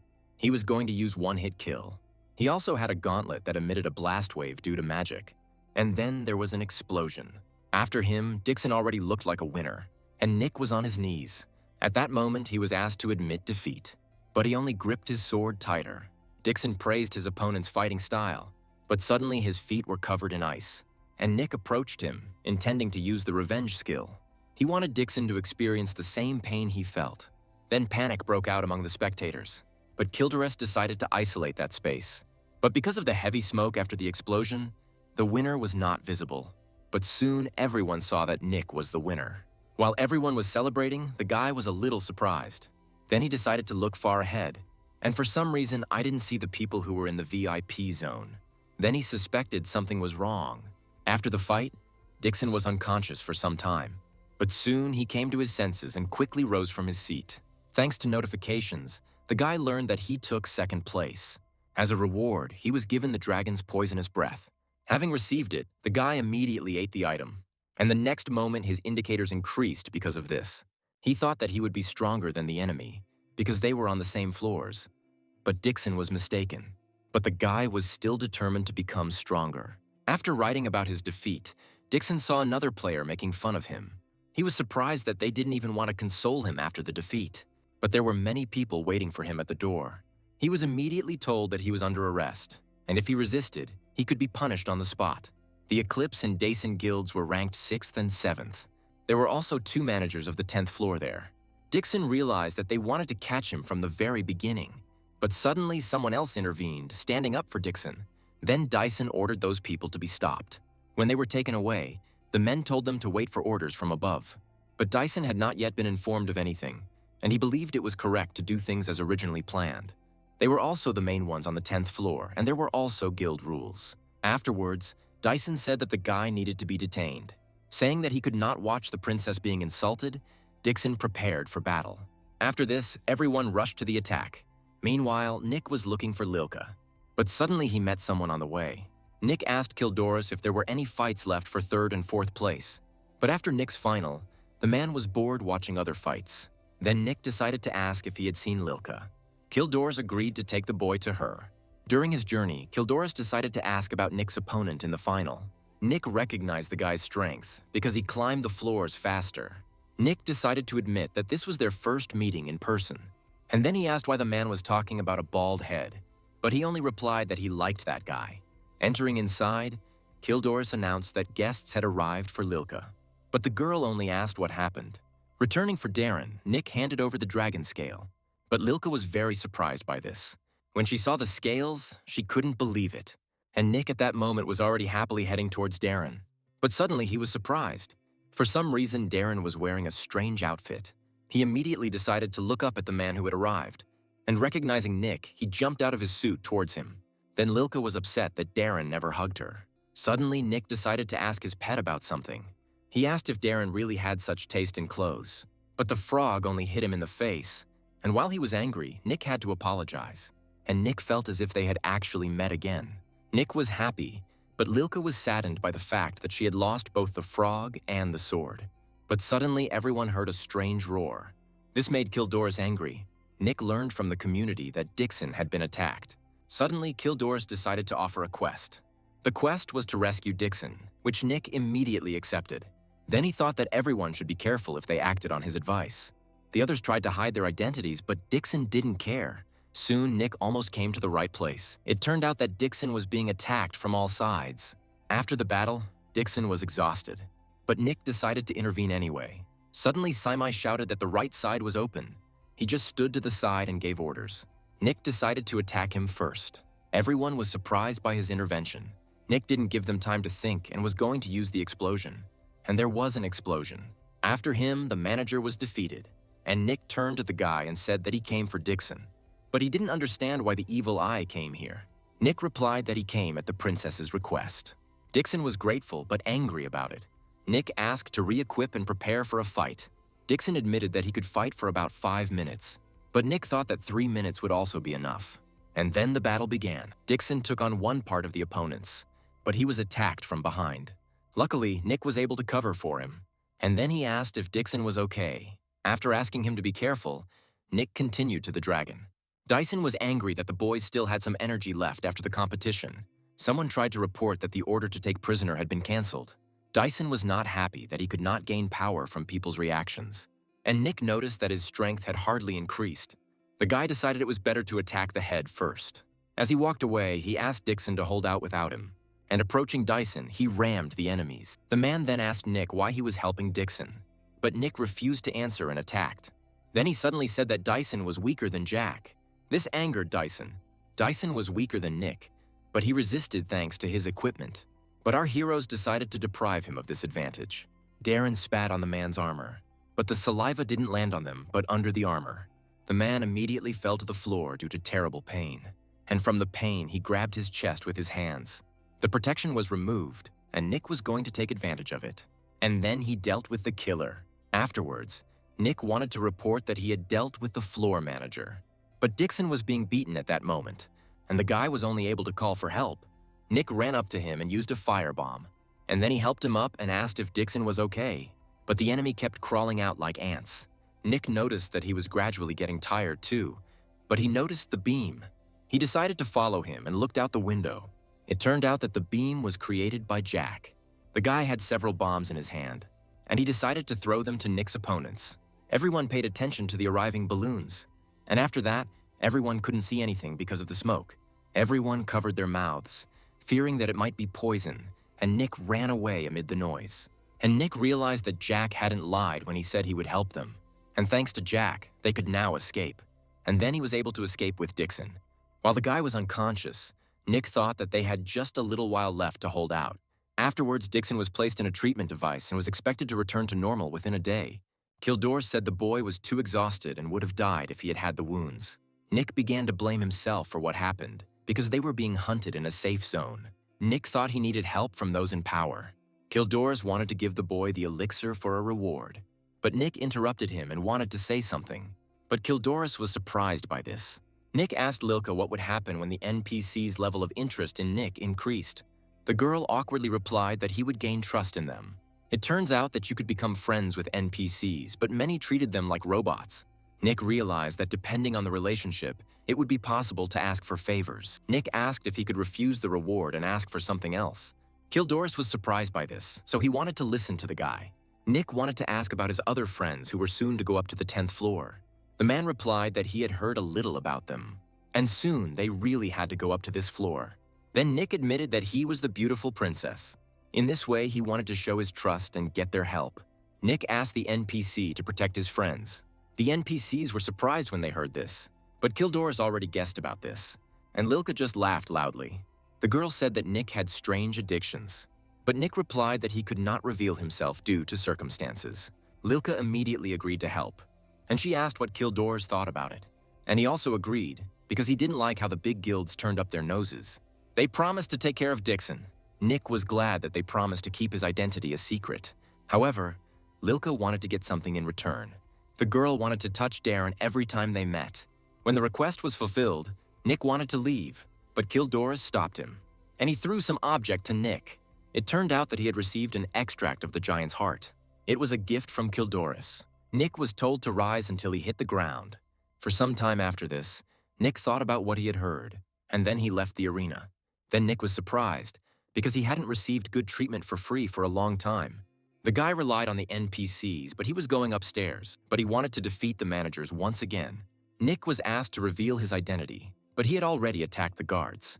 Having quickly killed them, Nick moved forward. He burst in with a loud noise. Having forced his way inside, Nick said that they had touched the wrong person. After this, explosions began to destroy the guild. Kildoris watched this from afar. Suddenly, he turned around at Lilka's words that she didn't recognize him. Lilka asked why he carried out Nick's requests and treated Dixon, and the man admitted that he simply found a successor, and the guy had to have whole limbs so that he could go through the training. But realizing what was happening, Lilka boiled over. Lilka was angry that Kildoris was choosing a successor so suddenly, something that was only allowed to be done once. But along with the treatment, Kildoris also contributed some of his own efforts. To keep Lilka from burdening herself with thoughts, Kildoris offered her a sweet. While she grabbed the lollipop, Kildoris continued to talk about Nick. He thought that Lilka also remembered someone when she looked at Nick, which is why she gave him that quest. However, the girl denied this. Kildoris was writhing in pain, and Lilka was angry. She continued eating the lollipop in silence, and then she angrily bit into the sweetness. Meanwhile, Nick arrived on the 14th floor. The indicators now rose from catching monsters, but after dealing with the boss, they became even better. As a reward, Nick was given a black chroma key. To avoid recognition, he decided to change the color of the hidden reward. Then he decided to take a rest and then publish the walkthrough. But Nick decided to read the community. It turns out that 2 of the managers left the tower after a battle with Nick. Darren was tired, and Nick was thinking that now other guilds would be careful. It turns out that Kildoris banned guilds from participating in battles for 5 years in the event of an attack. Nick didn't know why exactly, but Kildoris used a strong method. 2 guilds have already been banned from the arena, so other guilds will be wary. And Lizun and Meow Punch also had to go up to the 10th floor. Nick hoped that Lilka would give bad quests to bad guys and leave him alone. After watching Lilka's quest, Nick thought that he had received help from her too, so they were even. After the warning was posted and the walkthrough was completed, Nick wanted to move on. Then he found himself on the 15th floor. Moving forward, Nick thought as if someone had started a fire here.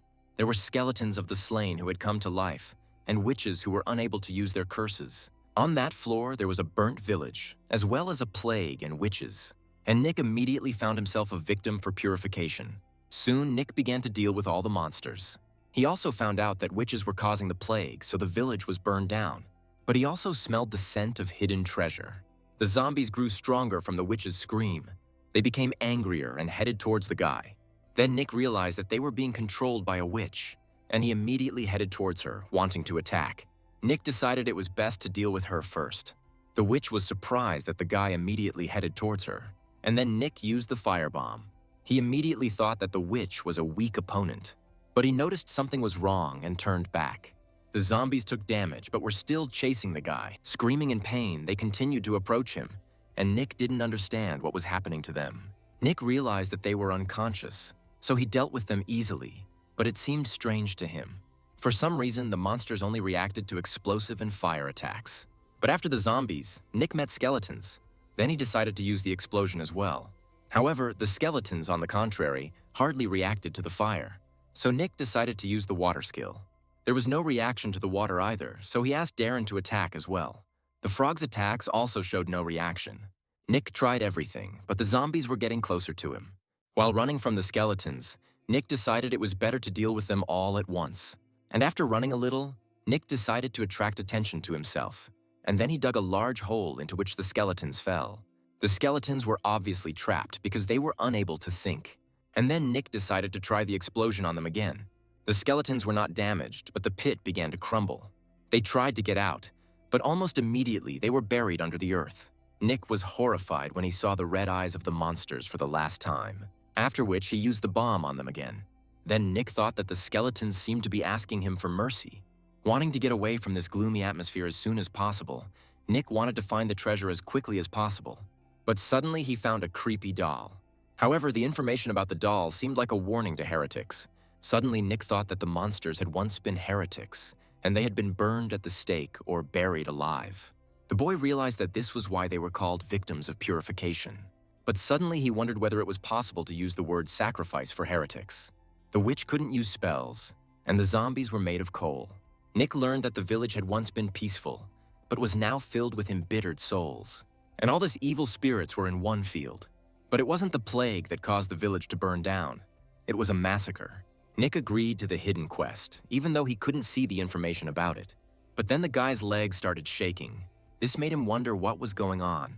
And suddenly the found doll lit up. It emitted a bright golden light. And then the heretical sign was activated. Nick felt that someone was behind him and tensed.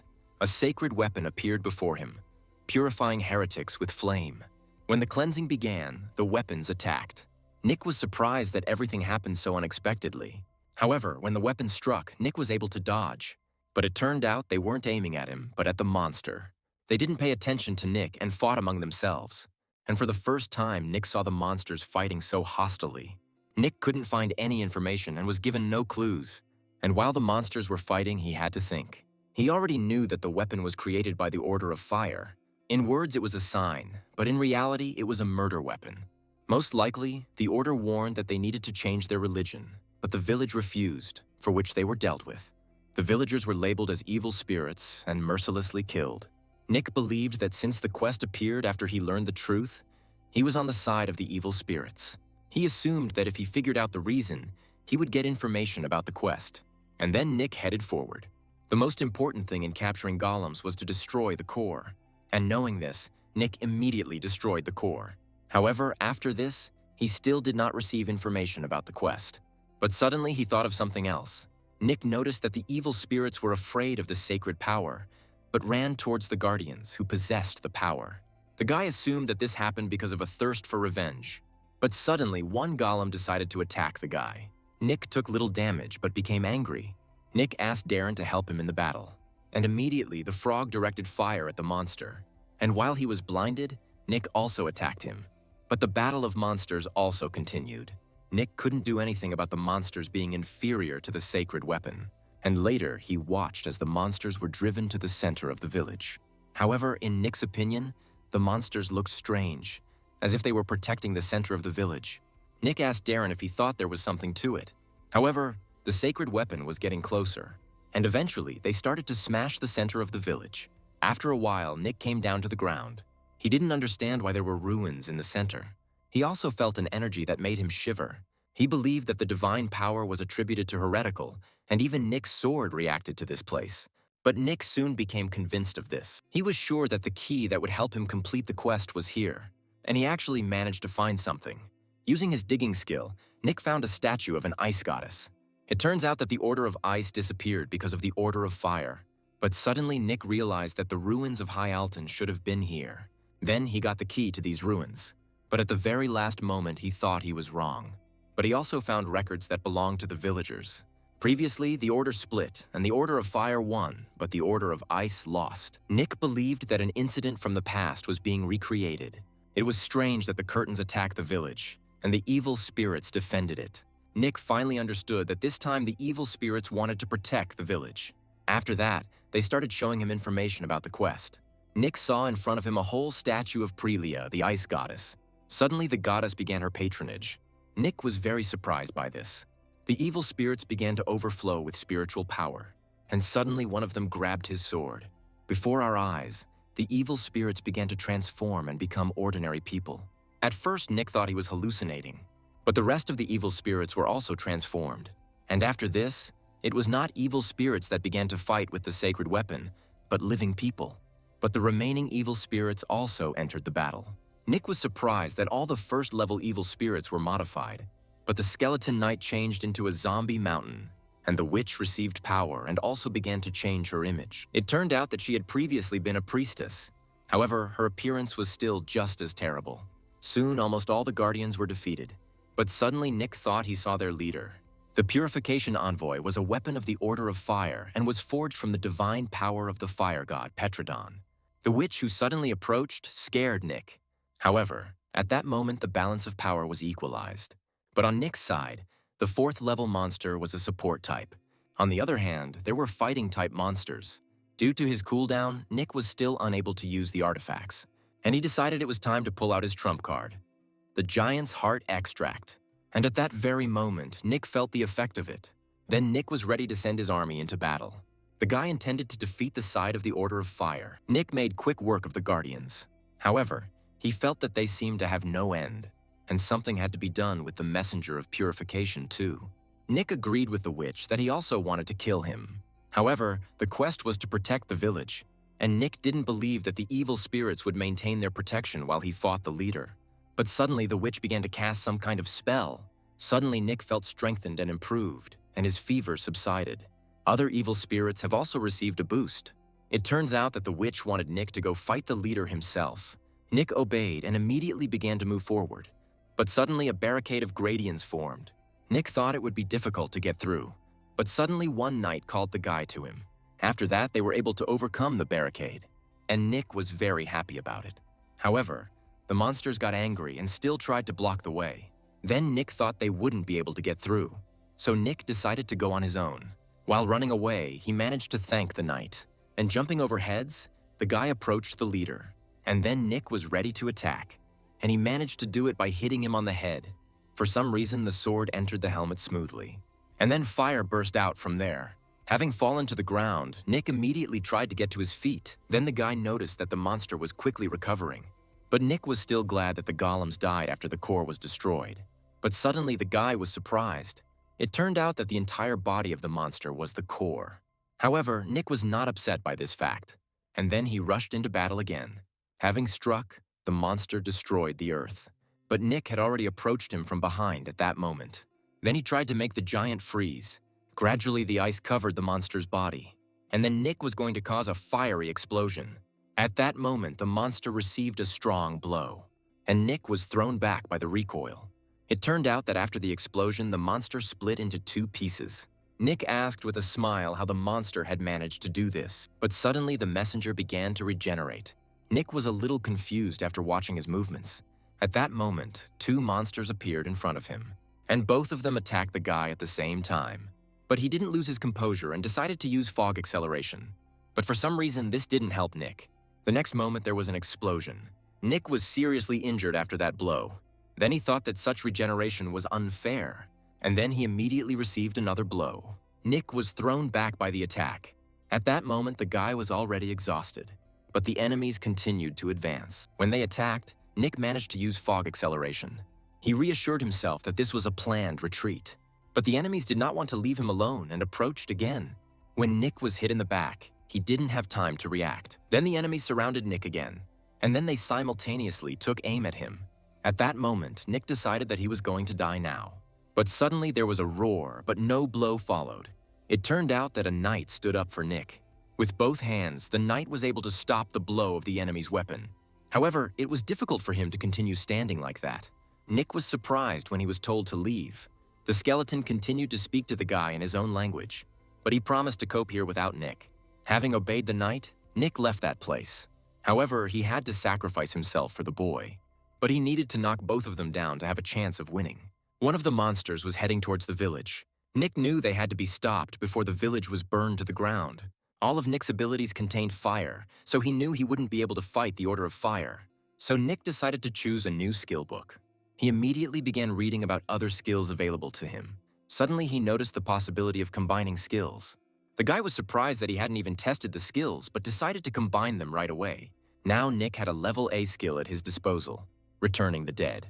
Nick was delighted with the power of this ability, and now he was confident that he could cope with the quest. Realizing that luck was on his side, Nick wanted to combine his skills once again. But suddenly Nick saw a notification that the difference in the level of the 2 skills was too great. The system detected abnormal abilities and analyzed the correctness of this. But suddenly our heroes felt like they were being electrocuted.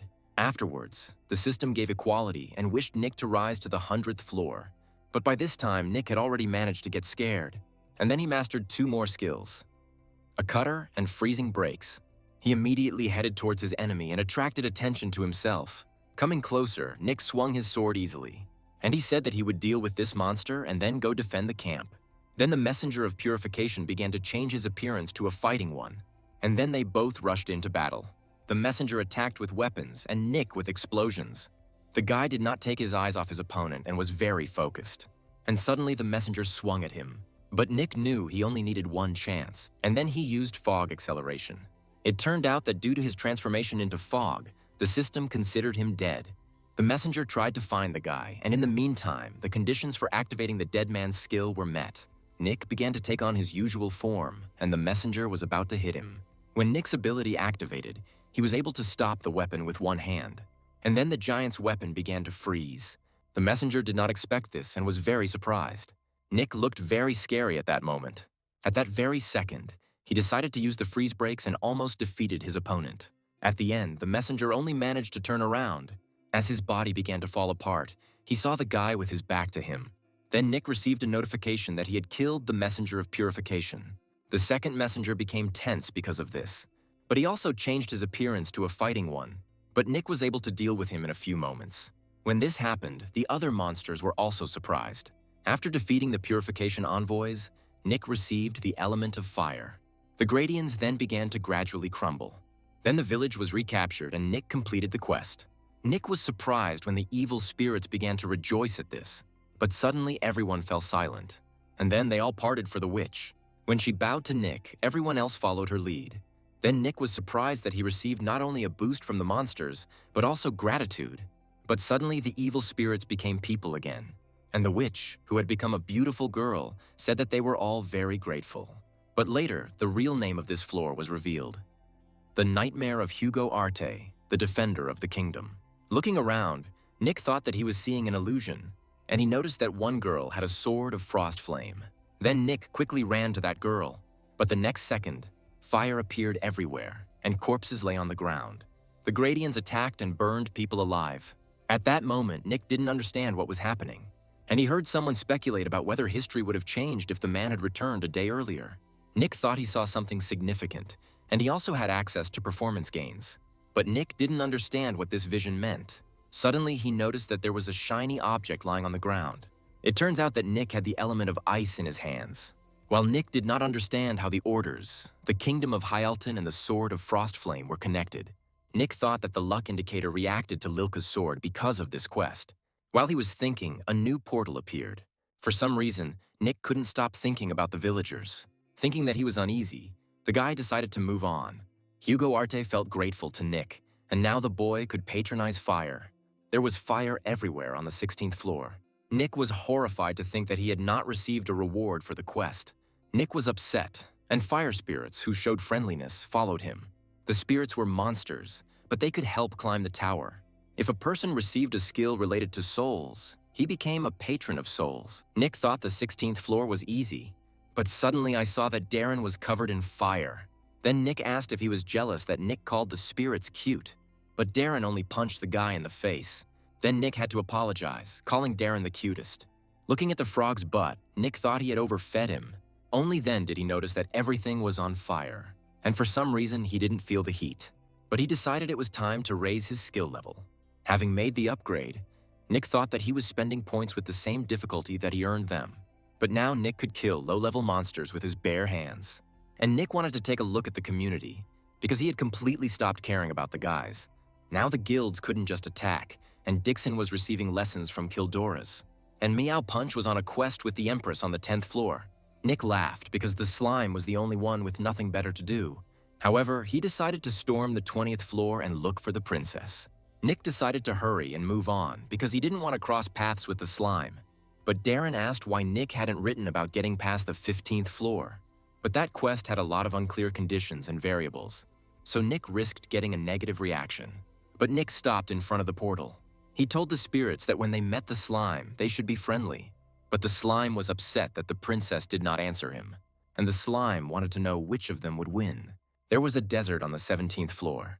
The monsters weren't a burden to Nick, but he wanted to find an oasis. He immediately ducked down, preparing to jump. And from his jump, sand rose into the air, and then he used the explosions to guide himself. Soon after, he found an oasis. Nick didn't think they would find him so quickly, but the next moment they began to fall. Having jumped into the air, Nick did not think about how they would descend. Suddenly, he decided to throw Darren higher, and he himself continued to fall down. He then used Fog Boost and caught Darren. After that, Darren was a little scared, but immediately he got angry. Tried to hit Nick, but the guy dodged. Nick asked if Darren thought the guy wouldn't be able to dodge. But then Darren decided to use fire. Nick didn't expect this at that moment. Because of this, he also got angry at the frog. And because of the noise, the monsters woke up, but Nick dealt with them easily. And he continued to be angry at Darren. But Darren believed that there was no need to look for them now. But Nick noticed movement behind him. It turned out that there were only more monsters. And then Nick agreed that Darren was telling the truth. And soon Nick dealt with the required number of monsters. They were glad that they had passed the 17th floor so quickly. They wanted to rest for a while, but Nick noticed that the ruins key was reacting. Because of this, Nick took it in his hand. And then he noticed that a portal had formed near the oasis. Nick was sure there were ruins here, but he couldn't find them. Tired, Nick asked Darren to help him search. However, Darren refused to help. But Nick threatened him that Darren would be left without meat. Suddenly, he noticed that he was holding pieces of ruins in his hands. When Nick praised Darren for his genius, the frog missed the point. For some reason, Nick decided to look into the water. Peering into the depths, the boy thought he had found it. However, it seemed to Nick that the cave was very deep. Then he decided to look for equipment to operate underwater. Not knowing what to choose, Nick decided to turn to Jean. Nick said he was in the water, but was surprised by the suggestion that he was about the 30th floor. Nick was delighted when he received information on how to make a fishman mask. It was necessary to skin a fish that had a human face, and then keep it in a slightly acidic solution. Then dry it and you will have a mask. Nick bought the scale coating, but was only able to make about 80 scales. But the scales could also be used for an elixir. It was possible to make a higher-level elixir by adding scales and other ingredients. Realizing how much money he would get for it outside, Nick began to collect scales with him. But Darren only exhaled heavily. Soon, they jumped into the water and headed deeper. Now Nick didn't have to worry about breathing underwater. But suddenly they stopped and looked at each other in surprise. It turns out they were near the entrance to the ruins. Inserting the whole key, Nick opened their gate. Then our heroes were very surprised. And now they were ready to enter the ruins. Taking off his mask, Nick complained that it smelled like fish. But Darren asked to look up. The ruins contained the orders of fire and ice. Nick immediately decided that 2 goddesses were depicted. And then he was glad that he would be able to get the relics in this place. But suddenly his sword began to react to something. Nick decided that the sword was reacting to the relics. But immediately, everything around me began to change. Nick received a notification that he had to prove his strength. But Nick was not afraid when he saw his enemies. The guy thought it would be a good warm-up. Nick soon dealt with each of them. But 3rd-level enemies were waiting for him. At the same time, they pounced on the guy. But Nick dodged the first blow. He considered the enemy to be fast, but they were approaching him again. When Nick reacted, the enemy was very close. But the guy managed to stop the blow with his sword. While Nick blocked one attack, they wanted to hit him from behind. The next moment, the monsters attacked. But Nick used fog acceleration. Afterwards, he and Darren also decided to show their strength.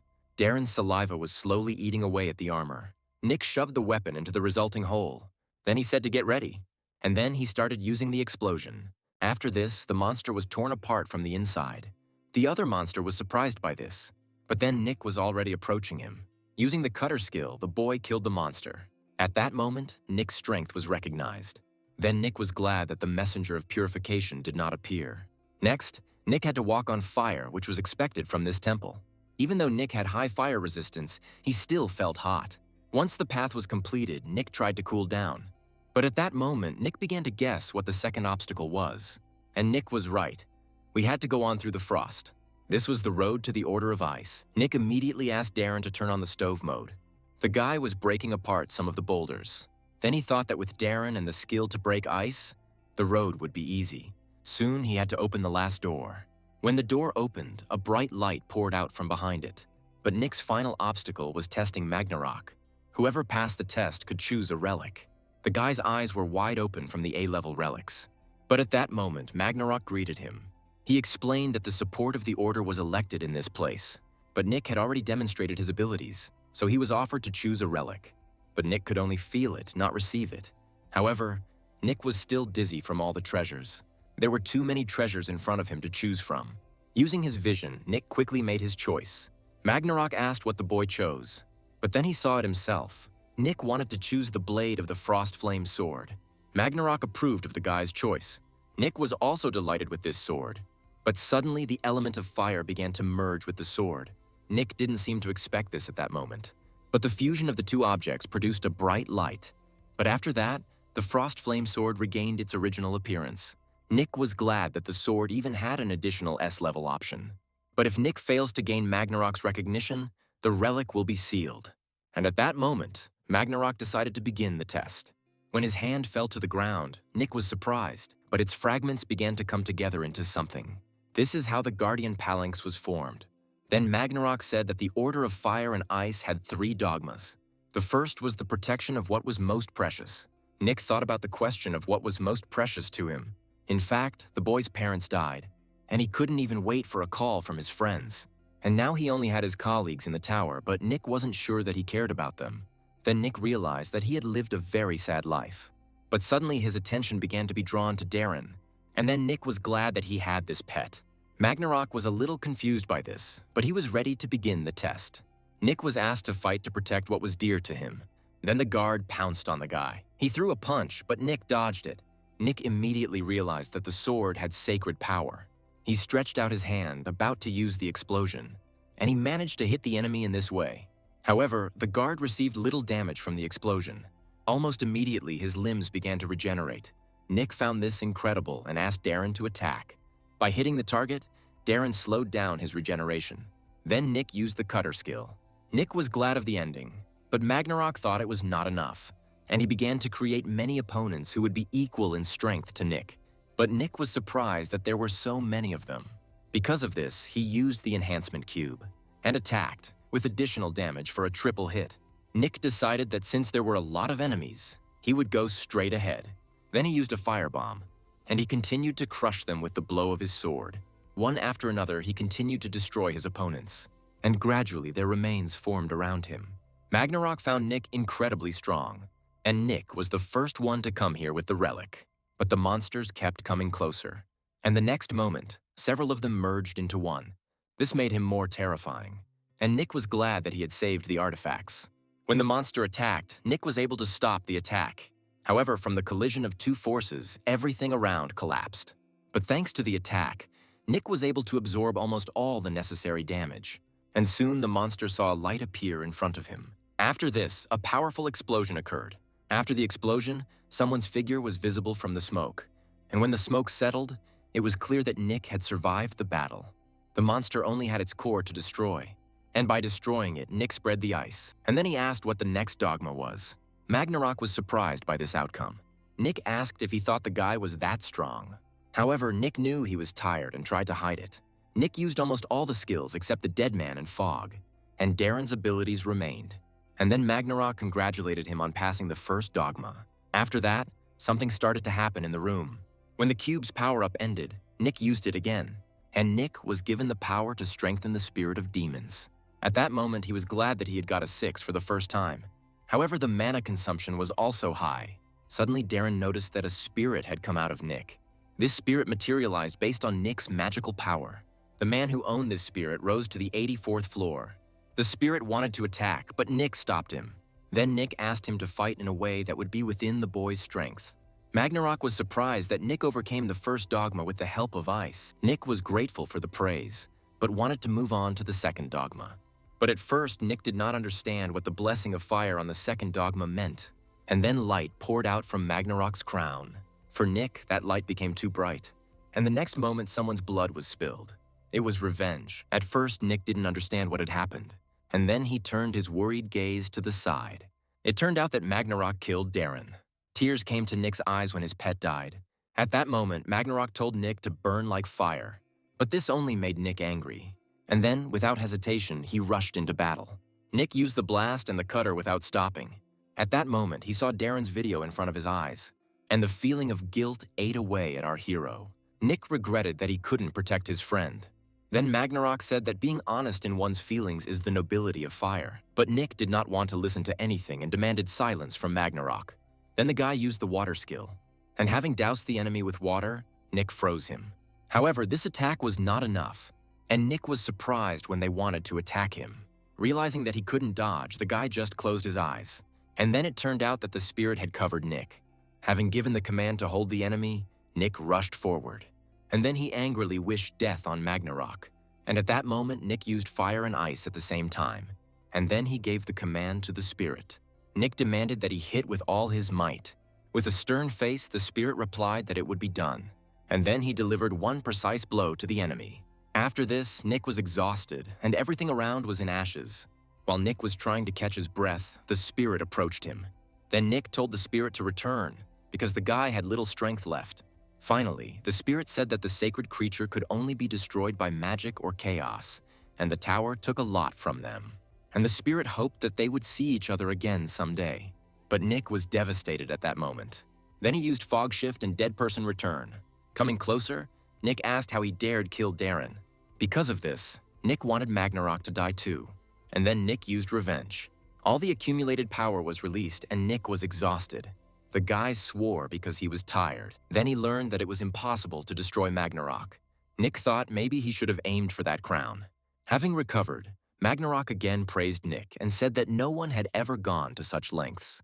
But he said that the fiery path had a vanishing perishability when everything was burned. However, Nick didn't want to listen to this. And then Nick rushed into battle again. But Magnarok wanted to tell about the third dogma. It turns out that forgiveness was at the heart of the harmony between fire and ice. He wanted Nick to accept reality and moderate his anger. Nick was required to say that he forgives Magnarok. But Nick was very surprised when he heard this. He couldn't forget what happened to Darren, and Nick couldn't forgive it. This made him want to attack again. And while attacking, the guy wished death on the enemy. Nick was furious that Magnarok wanted forgiveness after Darren's death. But Magnarok told Nick not to strain himself so much because he didn't have any strength left anyway. At some point, Nick dropped his sword, and then he started falling to the floor. At that moment, Magnarok continued to say that anger could not solve everything. So, in his opinion, Nick should stop. But Nick didn't want to give up and started using his fists.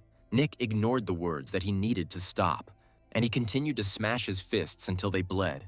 But at some point, Magnarok's patience ran out.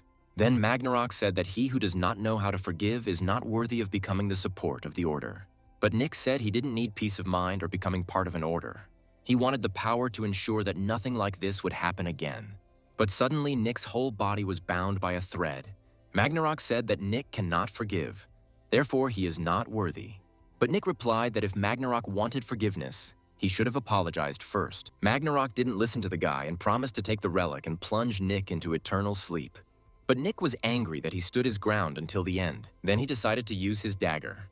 Magnarok thought it was stupid that the boy was torturing himself out of anger. However, the dagger began to absorb Nick's blood. And when the required amount was consumed, the curse began. And Magnarok was preparing to show his final gesture of care. But Nick showed him the middle finger and promised to take the sword with him. After this, Nick's body began to deteriorate, and then he died before Magnarok's eyes. After this, silence reigned in the room. But soon, Magnarok began to panic about what had happened. When Nick returned, he also received the title of Relic Robber. But immediately remembering what happened, Nick promised to avenge Darren. But it turned out that the frog was lying next to the guy. Nick's eyes filled with tears of joy at the sight of him. And then he climbed up to hug the surprised frog. Because of this, Nick didn't notice that Darren was short of breath. Nick continued to rejoice that the pet was resurrected together with its owner. But at one point, Darren got tired of putting up with it. After some time, they moved outside. Nick's entire face was twisted due to Darren's poison. Then Nick saw that his sword was sealed. But he was glad that he was able to escape thanks to the dagger, and also pumped up his poison resistance because of Darren. But Nick considered his new title to be his best achievement. And immediately, Nick decided to go and check what this title was worth. It was said that Magnarok could not be destroyed. That's why Nick wanted to attack him not physically, but mentally. The sound of a door opening was heard in the middle of the room. Magnarok thought that another brave man had managed to get here. He was impressed that the man was comparable in strength to the previous one. Magnarok believed that Nick would be a good support if he could forgive. He didn't understand how the guy could laugh at him and steal the relic. He hoped that at least now a worthy person would appear, and perhaps he will be able to restore the lost order. Magnarok wished to meet a believer who could satisfy his boredom. Then the brave man entered the Temple of Ice and Fire. As soon as the man entered, Magnarok began to greet him, but suddenly he fell silent and looked surprised. It turned out that Nick was in front of him again. The battle began almost immediately. While attacking the boy, Magnarok called him unclean and ill-mannered.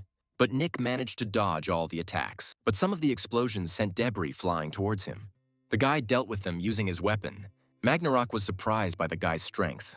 Nick showed his middle finger and said that he had seen this move 6 times already, and he came to this place on the 7th. Such impudence angered Magnarok, but Nick remained focused. Nick would have gotten hurt before, but now he had resilience. Now Nick had the title of attacker, and some of his stats had increased. But Magnarok was angry at the impudent man and demanded that he hand over the relics. He said that such things were not for people like Nick. But Nick said that if he wanted to take the things back, he should apologize to the guy. Nick was glad that this time he also got a good thing. Nick said he had too many relics and maybe he should have given them away to someone. But Nick didn't understand how he should respect the relics if they weren't even human. Seeing Nick mocking the relic, Magnarok became angry. Then Nick had already placed the relic on his head, and Magnarok used a withering glare on the guy. But Nick didn't take any damage because he had heat resistance. Nick said happily that he loved the warmth. Suddenly, Magnarok said that if Nick apologized and returned the relics, Magnarok would forgive him too. And Nick repeated that he wanted Magnarok to apologize to Darren on his knees. But Magnarok replied that if he knelt, it would mean that the entire order bowed before Nick. But Nick thought that these were only his problems, because if Magnarok doesn't apologize, Nick will come again. Hearing this, Magnarok tensed up. He immediately bowed down and apologized to Darren. Then Nick asked if that made Darren feel any better, and the frog jumped on Magnarok's head. But he didn't understand what was happening, and then he felt the liquid flowing down him. Darren was pleased with this. After that, he jumped towards Nick again. After Nick returned the relic, Darren had calmed his anger. As he left, Nick said that he shouldn't touch family members who were dear to someone, and that he would take the parting gift. Not understanding what this meant, Magnarok was surprised. But it turned out that his crown had been stolen. Nick was pleased with how he had turned everything out. But Magnarok only got angry and tried to stop the guy. At that moment, Nick took out his dagger. Having pierced his finger, he happily said that he was leaving. After this, Magnarok was left alone again. He even burst into tears out of frustration. And then he began to take out his anger on the floor, saying that he would make sure that Nick never came here again. Nick and Darren were pleased with the work done. The crown enhanced and strengthened leadership qualities. But it wasn't a relic, so it didn't add any sacred power. So Nick decided to find something else. However, Nick was forbidden to enter the ruins, and the key disintegrated.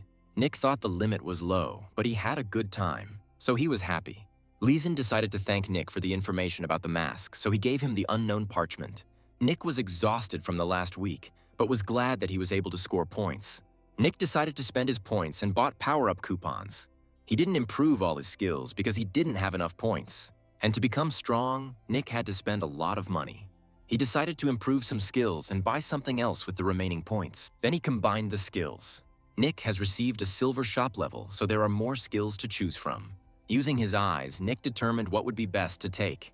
But suddenly, he was surprised. He was surprised by the skill he found. On the street, everyone was discussing the beautiful princess's new post. The publication became official, so there was a fuss. She said that there were several abilities that were worth a lot of points. But everyone was happy that the princess was ready to give 2 skills for free to one random person.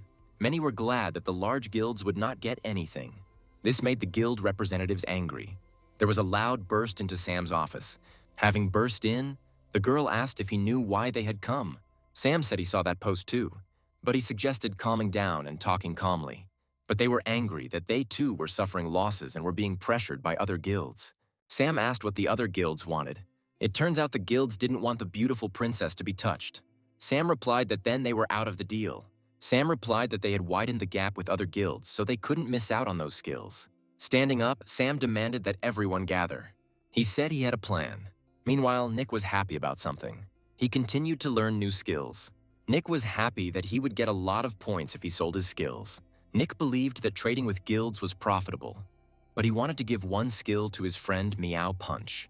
Nick couldn't stop being happy that the guilds had bowed before him. But suddenly Jin asked the princess if she knew about the options of a personal deal. After learning more about this, Nick decided to take advantage of this feature. And then he decided to see what photos his guys had taken. Dixon entertained himself. Lizin started running a social network. And Meow Punch has now become a merchant. It turns out that Lizin had already found himself on the 20th floor while Nick was dealing with Magnarok. Then he asked Darren if they should go already. Soon he was standing in front of the entrance to the 19th floor. Then he learned that the 19th floor was a boss fight. For some it was easy, but for others it was just not possible. But Nick was determined to push through until he could do it. After that, he was on his way to the boss. The fire was all around Nick. But suddenly someone started talking to the guy. Reacting, Nick immediately turned around sharply. It turned out that there was a large man behind him. But then the piñata exploded, and the man said that he missed the guy. After that, he grabbed Nick and sat him down at the table. Nick was offered a good meal, but he didn't understand what was happening. Nick heard that everyone had a different way of getting through the 19th floor. Nick thought he should eat with the man. Seeing Darren devouring the food, Nick thought there might be poison in the food. But Nick calmed down, because Darren himself was poisonous, and the guy had resistance to poisons. But after trying the food, Nick was surprised, and then he started eating food just as quickly. The man said that they ate so quickly that his heart rejoiced. Soon, Darren had emptied all the plates. Nick, like him, also ate too much food. But then the man suggested starting the test. Suddenly, the furniture disappeared from under our heroes. It turned out that getting approval required some effort. According to the man, the food was a sign of his kindness. Suddenly, Nick felt the effect of amplification. Darren also got stronger. The man repeated that it was his kindness and suggested starting the test. After this, fire appeared on both sides. The man said that Nick needed to push through and reach that place. To this, the guy replied that he accepted the kindness with gratitude. After that, he rushed into attack. He decided to use the water skill, but the man did not suffer any harm from this. At that moment, Nick used fog acceleration. Nick decided that he didn't have to fight. But at that moment, a man blocked his path, and then he hit Nick. This made the guy step back. The man said that it was not possible to pass so easily. Nick was annoyed, but he was not going to give up. And then he attacked again. But Nick immediately realized that this wouldn't work. The next moment, the man also attacked. After defending, he quickly attacked, so Nick decided to use something. Nick used the cubes and the brooch of boiling power, and then he used an explosion. The man suggested that Nick wanted to hide in the explosion and attack. He thought it was a good approach. However, his feet were frozen to the floor. The man immediately broke the ice and said that he couldn't be caught like that. So Nick decided to take advantage of his title as a relic robber. He then used a firebomb and a cutter. The blow managed to break the opponent's shield, but did not cause any damage to the man. And then the man began to attack furiously. Nick admitted that he didn't expect to hit the man, but he really was tough. Nick had 5 relics left, but he was determined to win. The guy stood up and said that he couldn't give up. And after that, he wanted to use the ice tranquility skill. Suddenly, almost all the fire in the room went out. The man was surprised that the flame had disappeared. And then Nick activated the artificial night. The man was surprised when the monsters rushed towards him. Nick was surprised when the sacred power was also sucked out. And then the monsters began to surround the man. But suddenly, someone started to appear from the floor. And then someone's claw grabbed the man. When the man was stopped, Nick ran forward. But the enemy became very angry about this. Nick was surprised when he heard a sharp sound behind him. Having broken free from the shackles, the man said that Nick would not go there. He extended his hand forward, preparing to attack. And then a bright light appeared around him. When Nick saw this, he was very surprised. Afterwards, there was smoke from the explosion all around. But one of our heroes' swords broke. At that moment, the robber title was activated. Nick was taking a lot of damage even when defending himself with S-level relics. The man was surprised that the boy was still alive, but Nick knew that he would die from the same damage again. Then Nick decided to use his 2 titles. After this, his fire created both fire and ice.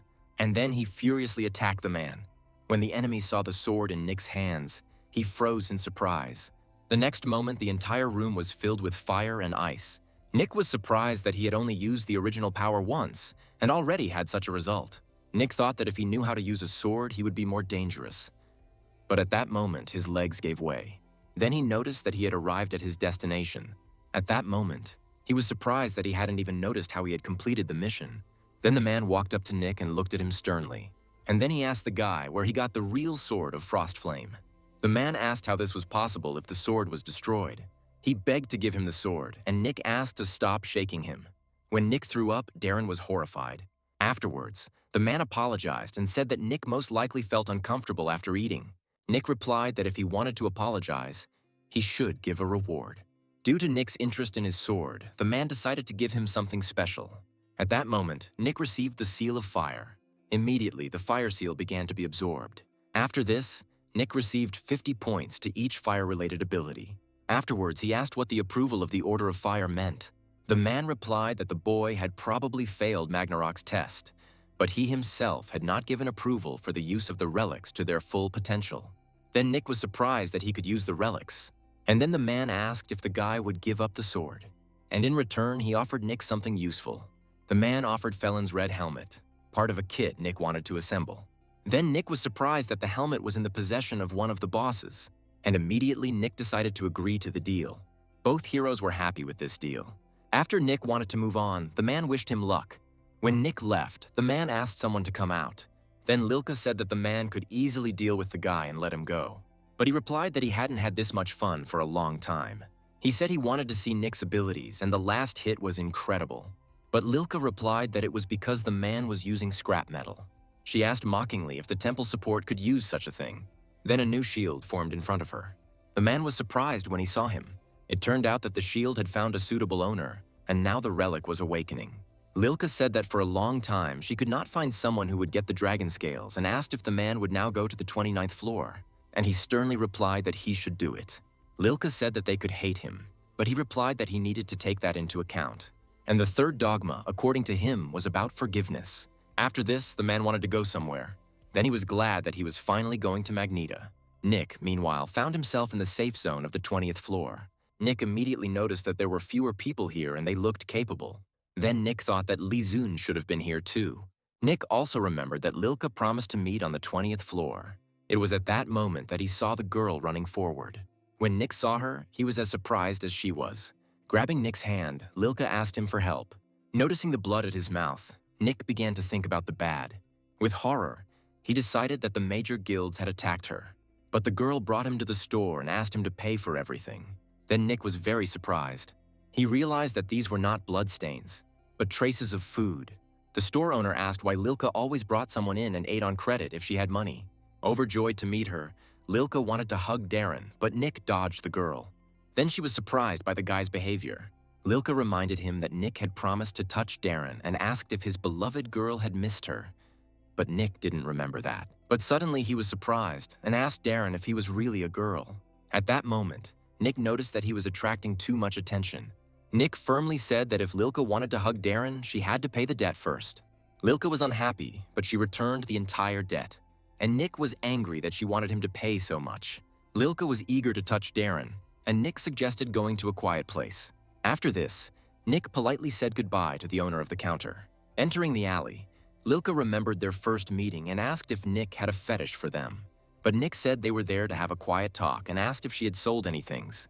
Lilka said she wanted to buy Nick and Darren's scarf, and Nick asked if she knew anything about the felon set. Hearing this, the girl became thoughtful. Then Nick showed his helmet and chest plate. He collected 2, but he needed 5 more artifacts. He said that if Lilka had any of these, they could exchange them. Nick offered the crab artifact, and Lilka said it was a good thing that she couldn't get even if she wanted to. She agreed to buy it, and Nick was happy about it. But immediately after he heard that she did not have the things from the set he needed, Nick got angry and took out his sword, but Lilka said that she knew an NPC who had these things. Hearing about the right hand of the set, Nick asked to get it, but Lilka said that this was impossible, because he had not made a deal with her. He was too fixated on his territory that he didn't even talk to the girl. Nick thought it wouldn't be easy, but he had to buy that thing. Then Nick asked to give him all the information about that NPC, but Lilka demanded that they give her that artifact in return. Nick didn't want to give her the Calm of Ice, but he was ready to give her something else. Lilka agreed, but said that she would only give him information. And still, the guy had to go to the place where that NPC was. It turned out that Lilka gave him another quest. Darren yawned while Lilka explained the details to Nick. Later, they came to the place Darren asked for. Nick was angry that Lilka was still setting conditions for him. Nick said he would take care of business and Darren could rest. Then he decided to take his helmet. After putting it on, he saw his stats increase. Nick was surprised that the indicators instantly jumped, and the armor was indestructible and repaired itself. This effect was achieved with just 2 things, but Nick couldn't imagine what would happen when he collected the whole set. Then Nick discovered the community and learned about some competition. But suddenly he realized what it was about. Soon he came to the western area of the 20th floor of the tower. You had to choose a side to defend and hold back the wave of monsters, and this was the first competition in the tower that had to be completed together. To participate, Nick needed to contact an NPC and select a zone to defend. But they came to the counter again and wanted to eat. Nick noticed that there were no people in the area, And the girl replied that trading was even worse during the competition. The girl had to admit that this area was not popular. For protection, it is useful to use buildings as a barricade. But there were few buildings in the area, meaning little shelter. Nick agreed that it would be a shame to die after all his efforts.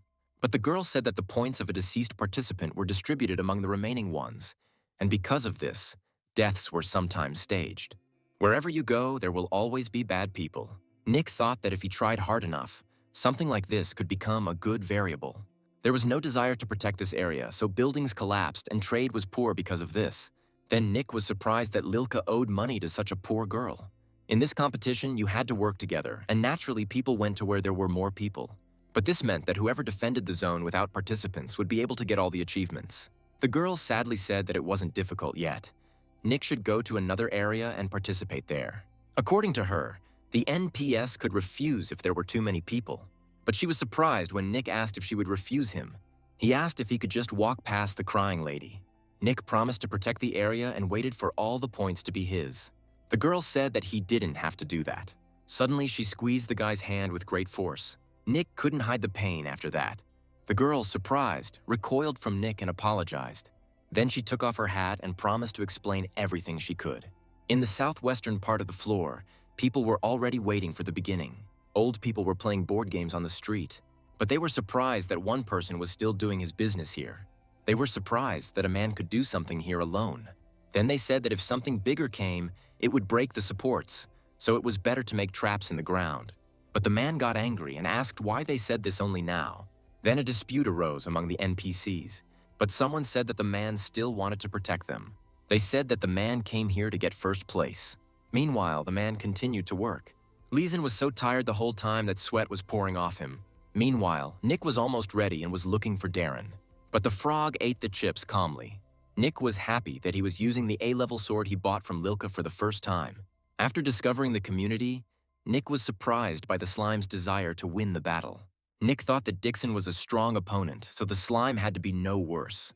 When the competition started, Nick thought it would be fun. After this, all the people were directed to the area they needed. Nick thought there might be a slime here. Suddenly, Nick's attention was drawn to a guy who had never died in all this time.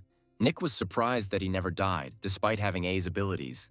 But Nick was surprised when the guy suddenly ran away. Because of this, Nick decided to look around at the other participants. Then he saw a girl who had the ability of a mechanic. Nick was surprised that the girl had AA-level abilities. Suddenly, one guy said that they needed to unite to protect this area. He said that he had a rare ability of necromancy. Afterwards, he decided to demonstrate his powers. The next moment, the goblin opened his eyes. Then he rose to his feet. It was a goblin zombie. But the guy wasn't responsible if anyone got hurt, so he asked people to be careful. And then he used his power. After that, there was an explosion. Everyone was surprised when only destroyed Earth remained in the goblin's place. While everyone was delighted, Nick understood that this was nothing compared to his bomb. Then many people wanted to join that guy. But he noticed that one person did not go to the others. So he personally invited Nick to join them. But the guy replied that he preferred to be alone. Then the guy with the creepy face answered Nick that if he wanted to join them, they would be glad. Nick read that the competition used a rating system. The competition required a nickname, and our hero decided to use the one he had been given earlier. The Evil Eye. Suddenly, some objects appeared above. Suddenly, Nick realized that Li Zun had also gone to the unpopular zone. When everyone saw the Evil Eye on the list of names, they were surprised. And then Nick decided to compete with the slime for first place. Soon, the battle began and the goblins attacked. But people began to worry because they didn't think there would be so many goblins. But only Nick was not afraid to attack the monsters. To the surprise of all the other people, he quickly rammed the monsters. The goblins attacked, but the boy fought them off every time. Everyone was surprised by the strength of our hero. But suddenly their fighting spirit rose, and they too wanted to fight back. And then they followed Nick. So Nick was followed by people who did not want to join the group. The second wave was not of goblins, but of orcs. They were much more fierce than the previous enemy. But Nick was much stronger than them. Our hero could kill them even with a stone, and the buildings behind the participants were intact. Then Nick suddenly remembered the store owner. But he was glad that the extra points for defending the buildings would be his. There were few of them, but thanks to strong players, they were able to hold out. The first of such people was Sarah. The girl could constantly create robots, and it was not a skill, but an ability. The second one was Steve. He had amazing killing skills. Nick was confident that these two players were the most outstanding in their zone. Walton believed that the evil eye couldn't catch all the monsters anyway, so he wanted to help. Suddenly, they found an orc who was still alive. Then they decided to split the points for this monster. Walton assured everyone that if they followed him, they would get free points. But suddenly, a stone flew into the ground next to them. Nick pretended to aim at the monster, but was actually angry at the other participants. Turning to his group, Walton said they had done nothing wrong, so they should not be afraid. And then they gathered their courage, because the evil eye could not kill them anyway. Nick was angry that those participants were finishing off monsters that others had caught. But at that moment, an orc approached him from behind. But then he was struck down by Nick. After killing this monster, the second wave came to an end. The second wave ended here faster than in other areas, so they were given bonus points. But Nick was surprised when he saw that he was in second place and the slime was in first place. Nick believed it was because other players took his points. Walton suggested that everyone continue to work together, guaranteeing points. But this only made Nick angry. The third wave saw the appearance of harpies. They attacked the players from behind while they weren't looking. But not all attacks were successful, as the players covered each other. Lizoon used a laser pistol and quickly dealt with the harpies. The harpies could not hide from such shots. And after the laser, even the network was used. The monsters couldn't escape from the clay net either. And then the slime blew them up. After the harpies, only land monsters remained. Intending to take first place, the slime threw something up. And then he was going to hit it with his other hand. The blow was fast and accurate on the object. And thus one orc's head was blown off. The other monsters looked at the unknown object with interest. But then the slime used release. Suddenly, light began to emanate from the object. And then the explosion destroyed almost everything in the area. Then the slime remembered how the NPCs expressed their displeasure at this trash. Thanks to this, the third wave quickly came to an end. The difference was insignificant. But this time, Lizoon was faster. But he was surprised when he was not in first place, but in second. When everyone asked Walton for help, he said that it was the first time he had seen a level 3 monster. There were 3 giants in front of the players. But Walton's abilities were not enough for defense. Suddenly, he looked at a monster that resembled a dinosaur, and he was surprised that he had no chin. But at that moment, Nick attacked this monster. Then the players got angry that Nick had lured them here and now they were surrounded. But Nick knew in advance that they wouldn't be able to do anything in this area. Telling the others that he was busy, the guy continued to attack. Then everyone became sad and Walton became angry. But he decided that he needed to give the evil eye a hard time one last time. At that moment, Nick continued to fight. He thought he had killed many, but in reality, there were still many monsters. But Nick was glad they had Sarah and Steve. However, he saw that the two were in trouble. Then Nick was surprised that his comrades couldn't cope. But it turned out that Walton was leading all the people after Sarah. Nick immediately realized that the guy was up to no good. Nick took on one part of the monsters, and those that split into 2 parts were killed by Sarah and Steve. But Walton started running away from the monsters, so the plan fell apart. To survive, this guy put others in danger. Walton wanted to take the points of the losers, and because of this, he was already in 78th place. He understood that if the others died, he would rise to 30th place. Soon, Nick saw Walton running towards Sarah. He was angry that Walton wanted to take the glasses of the dead, but he himself had the ability to pretend to be dead. Nick ran forward with a jerk. At that moment, Sarah was squeezed from all sides. Suddenly, the girl heard someone calling her, and then Nick grabbed her hand, and then he threw it into the sky, remaining on the ground. The next moment, all the monsters pounced on Nick. However, the temperature in the area immediately dropped, and all the monsters were covered in ice. Almost immediately, their bodies began to disintegrate, and almost immediately after that, Nick caught Sarah as she fell.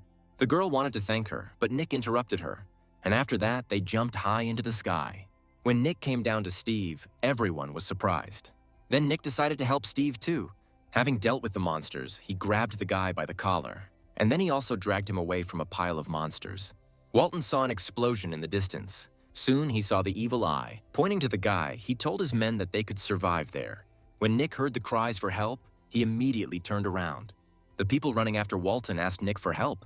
Then Nick decided to intervene and killed the monsters chasing them. At that time, people could not believe that they had survived. Immediately, everyone ran up to Nick and said that they would follow him. And Walton was glad that, as he said, they were able to survive. But Nick approached him and said that Walton was not. Then Nick was going to use the protective wall.